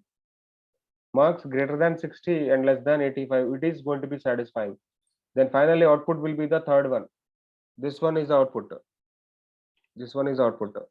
The output is going to be satisfying in this particular case. Why? Because of marks greater than 60, marks less than 85. That is the why reason it is going to be working with the output. Let me see the output of this program. So every time I need to take a break. So let me take a break. Why? Because of we are writing multiple statements. That particular statements are not going to be properly sit on the board. That is the why reason I'm writing break here and break here. Every time you are printing something, please go with the break. Please go with the break. Every time I'm giving the break. Then finally output will be very, very simple. First one is OK button. First one is OK. Then I need to take a OK button. Here also we have the breaker. For every statement took a break. Break writing is very simple. For every statement took a break. And then output is very, very clear. The first one is OK. Why? Because of 45 we are checking with the 45 number. 45 we are checking with the 45 number. That is our reason. The first one is giving output for you OK button. OK output. Coming down, we have the if else document.write OK. If condition, if marks is equal to 35, it is not going to be true. And basically marks 80. So why? Because of the else block is going to be working, document.write not OK. Document.write not OK. And coming to the else if is very simple, straightforward. Checking number of true statements. If any statement is not going to be work properly, if any statement is going to be giving issue properly, every situation is giving you issue, obviously we need to go with the different kind of loops. If, else if, and else if. Number of conditions we are going to be checking. If any condition is going to be apply or supply, automatically that block of the code is going to be executing in the browser. Now what is the output of the program? The output of the program is very simple, straightforward, first class. Why first class came? Why first class came? This block of the code is executing somewhere. This block is going to be getting satisfied with your marks. That is the why reason. We got the output as. That is the why reason my output as basically something like first class. Okay, so I hope everybody got to understand how the conditions are going to be working. If condition, if else if. And there is one more condition which is called a switch condition. How switch condition is going to be working? Switch in JavaScript. The first block W3 schools got opened, and how the switch expression is going to be working. Let me take the same program for the switch. We try to execute the switch program also. This will be the switch. And inside the switch, first of all, he is going to be trying to accessing the date value. He is trying to do accessing a date value. So date method, which is going to be having some class called date, and that is having a method called getDay. getDay is one method of the dates. getDay is one method of the dates. So based on that particular situation, it is good. Program is going to be checking first condition satisfied or not, second condition satisfied or not, third condition satisfied or not. Why? Because of getDay is giving output. getDay is going to be giving output Sunday to Saturday, and one more point we have to remember: Sunday always 0. Sunday is 0. One more point we need to remember: Saturday is 7. So 0 to 7 we are going with Sunday 0, Monday 1, Tuesday 2, Thursday 4th day, and 5th day. So the day is going to be printing for you. By the getDay method. by the getDay method. So finally, what is output now? I can't able to see any output from the day. So okay, and document.write day, document.write day. So every time try to remember this. Every time you are writing a program, document.writes are very useful to understand the flow of the code. And then we need to have a break. So every time you have to print this one. Without printing, I can't able to see any output in the browser. Browser can understand only the DOM level elements. So I got given for each and every one. Even case 5 also I give, and even Saturday also.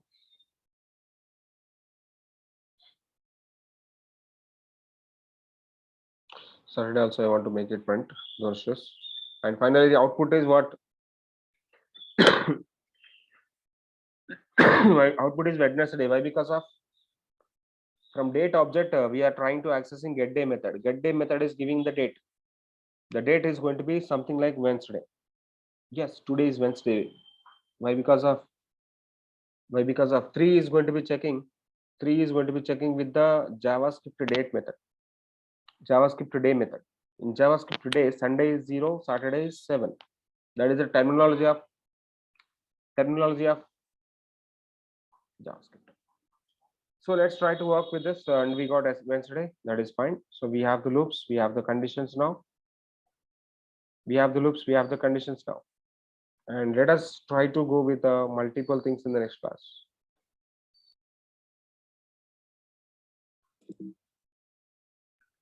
JavaScript.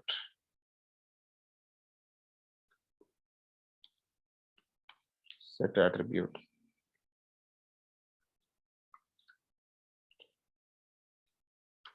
Get attribute.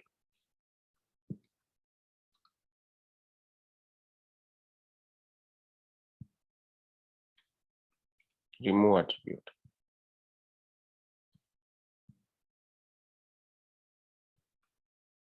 Methods. So let's try to understand what is set attribute, what is get attribute, what is remove attribute from element. Okay, so for example, there is one element like h1. H1 is closed. And for this h1, I want to set one attribute like class. Class is equal to some value, something like hello. So this attribute I'm going to be setting dynamically. This class attribute I'm going to be setting dynamically from this JavaScript. At the same time, I will be having the one more element like img and src. And from JavaScript, I want to set attribute src value for this img. So how we can do this? We have to go with the program. So let me save this as notes.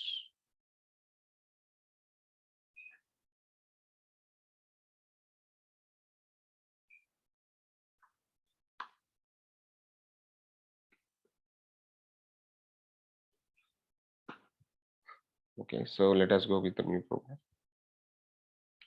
Set attribute .html. Okay, so let me go with the script. Before the script, I want to have the HTML h1. So, hello web development. And here what I want to do, first of all, I want to access the h1. If you want to access the h1, for h1 I'm giving id is equal to head. Okay, access the head. How to access the head? Document dot get element by id. Document dot get element by id, that is going to be head, and dot set attribute. And from this set attribute method, for set attribute there are two parameters. The first one is a parameter name. Attribute having two parameters. First parameter is that attribute name. The second parameter is attribute value. So attribute name is class and attribute value is something like head. Okay, for head I want to write a style sheet, and I want to create a class dot head. So background color red, color green, text align center. This will be white. Text align center, font style italic. Okay. So finally, what my requirement is, whenever script is getting loading, head is accessing. For this head, set attribute method is working. Set attribute class is adding, and head class also adding. So head class we are creating first in the style sheet. The class is going to be attaching for the h1. So open default browser. So when I got a browser, I got added a class. So can we see that? Go to this, and dynamically we are going to be adding the class for this. So this class got added. This class, whatever the class we are having here, this class is going to be added from JavaScript. That class was added from the JavaScript. So let's work with the one more method, get attribute method. One more method, get attribute method. So how to work with the get attribute method? Get attribute.html. Okay, so same thing. So I'll be having a program copy here, program paste here. And what I want to do is, so this head class is already written. I'm already writing the head class by loading the document. But now my method is very simple.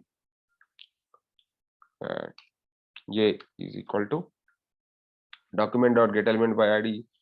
And now this time I want to write a method called get attribute. Get attribute. What is the name of the attribute I want to receive? I want to receive the class attribute, and alert A. whatever the value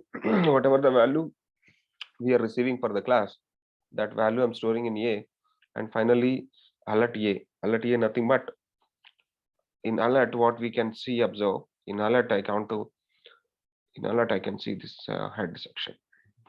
Finally render this.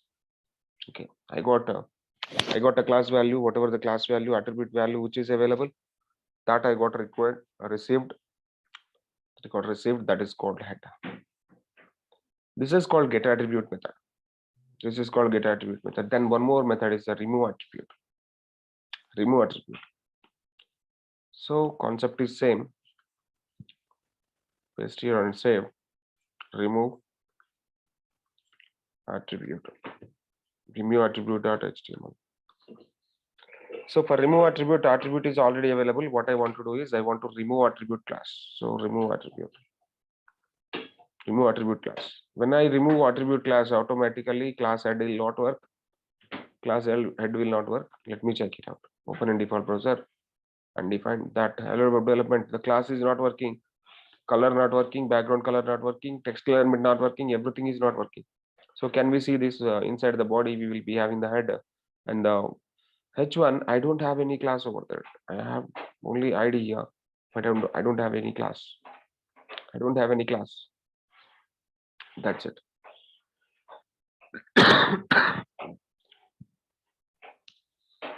That's it. Very simple. One is a set attribute method. One is a get attribute method. One is a remove attribute method. Three methods we are discussing in the part of JavaScript. And let me try to work out theoretically what is set attribute, what is get attribute, and what is remove attribute also. Set attribute having two parameters. The first one is attribute name. Second parameter is value. And here what we need to give? We need to give the attribute name. For remove attribute also we need to give the attribute name. For set attribute name and value. For get attribute name. For remove attribute name. That's enough. So these are the different kind of methods in JavaScript. DOM manipulations. And there is one more concept which is going to be available in the JavaScript, set timeout.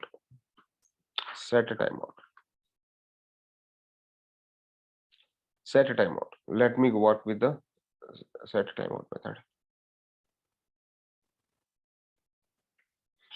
So I'm going to be creating a new program, and this is a set timeout.html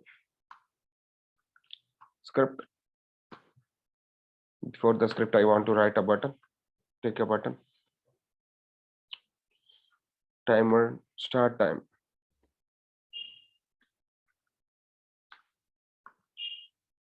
Start timer. And access the button here. Document dot get elements by tag name. That's a button. Dot set interval, set timeout. Let me go with that. Okay, first of all, we need to access the button. Button dot add event listener. Listener name is click. Function is fun. And function fun.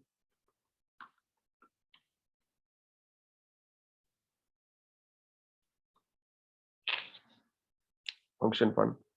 And set timeout. Set timeout 2 seconds. Set a timeout 2 seconds. I'm going to be setting timeout for 2 seconds. So let me check one good example for timeout. Timeout JavaScript.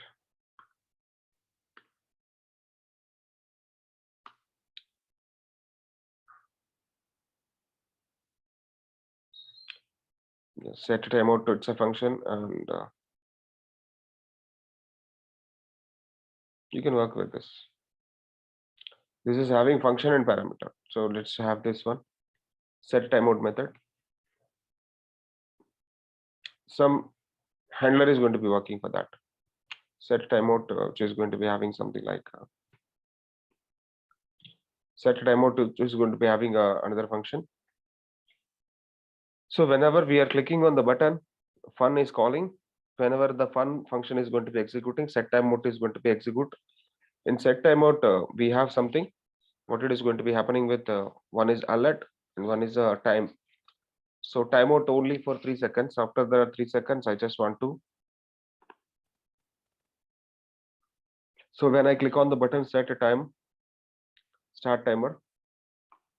So timer is going to be countdown. After 3 seconds, we got alert. After 3 seconds, we got alert. So this is basically set timeout in the real time. Most probably in the banking websites or ticket booking websites, they are going to be starting a timer. The timer is going to be moving on the top of the page, and whenever you are going to be doing some transaction, doing some booking transaction, whatever it may be, timer starts, and within some minutes, some 5 minutes, 6 minutes, 8 minutes, 10 minutes, they are going to be making logout with you. So that kind of functionalities we can work with a JavaScript. That kind of functionalities we can work with the JavaScript. Set timer functionality. This is basically set timeout. And one more is a method, set time interval. Time interval. Set time interval. This is going to be repeating values. This is also having function comma timeout. Function comma time. So let's go work with a set interval method. Set interval method. Set interval JavaScript. Just check one example how interval is going to be working. Concept is same. So let us take the example here. Take new, paste. Set interval. Set interval.html. So what it is going to be work? So try the button. When I click on the button, it is going to be repeating.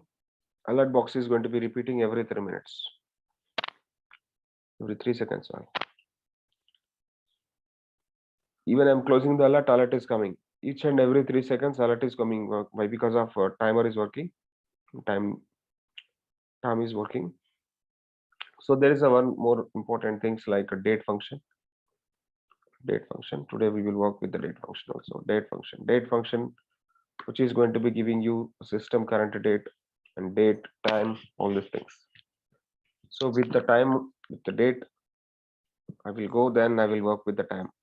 So date function. Date.html. So script where d is equal to new date. Document.write d. Document.write break.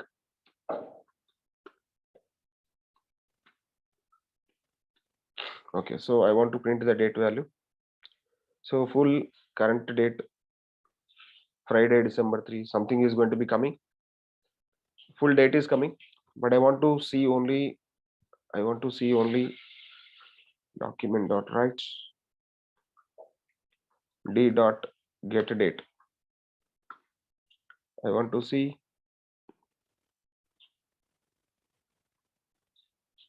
copy it.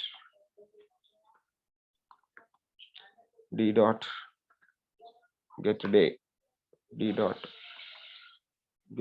full year, d.get hours, d.get milliseconds, d.get month, d.get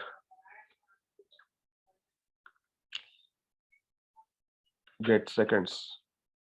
So these are the multiple things which are going to be available. So check with the multiple examples. And what I want to do is I want to take a break for each and every statement. So here I want to take a break. Here also I want to take a break. Here also I want to take a break. Every time I'm taking a break is going to be breaking the line after your statements. The first statement is full date. Second one is only date. Third one is the day. Then full year, hours, milliseconds, month, seconds.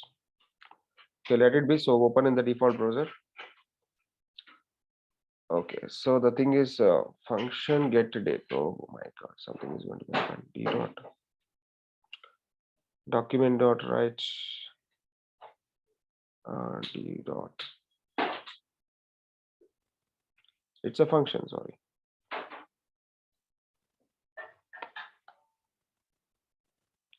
It's a function basically. You have to give the function. You have to give the parenthesis. Without giving parenthesis, we can't able to see the output. Yes. Now we have the output. The first one is the date, full date, and second one is get date 3 today. Next one is get day. Get day is the 5. Why? Because of Sunday starts with 0, Saturday ends with 7. Sunday starts with 0, Saturday ends with the 7 index values, and year 2021, hours 6, milliseconds 393, month 11. Why? Because of January starts with the 0, December is going to be closed with the 11. So year is month is going to be 11, and seconds 20 seconds, 22 seconds. See, if you are refreshing this, obviously something is going to be changing. Milliseconds changing and seconds changing. Milliseconds and seconds changing. Can we see this? Okay, so what I want to do, get seconds method. Get seconds method. Right. Copy this. In time interval, instead of taking alert box, why I'm working with the timer. Instead of taking the alert box, what I want to do, document.write d.get milliseconds. And first of all, where d is equal to new date. First of all, define the d. Then only document.write d.milliseconds I can able to see. Instead of showing the alert box, whatever it may. Okay, so try to understand this. This is very simple, straightforward. This is called anonymous function. without having function name, we are writing a function, and that function having some handler, and which is going to be having some timer also, time also, 3 seconds. For each and every 3 seconds, I want to show the document.write. So this is not required.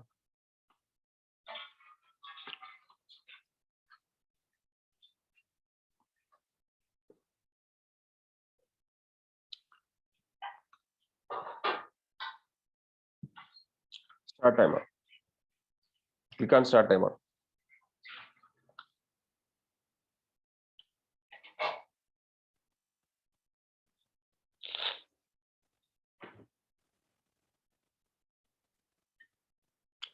Okay, so for every 3 seconds, something is going to be happening, but the thing is wrong.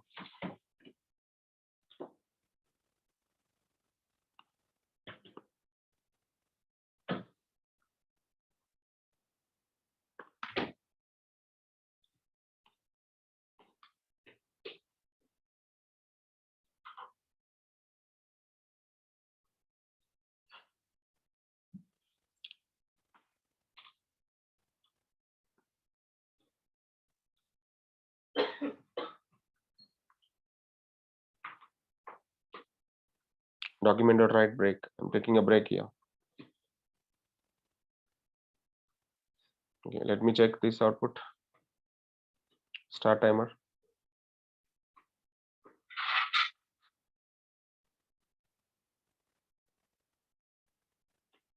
Okay, so this is going to be working. For each and every 1 second, something is going to be printing on the screen. Document.write is going to be printing on the screen. So this is the way of working with the timers. This is the way of working with the timeout functionalities. Just check it out with all the things.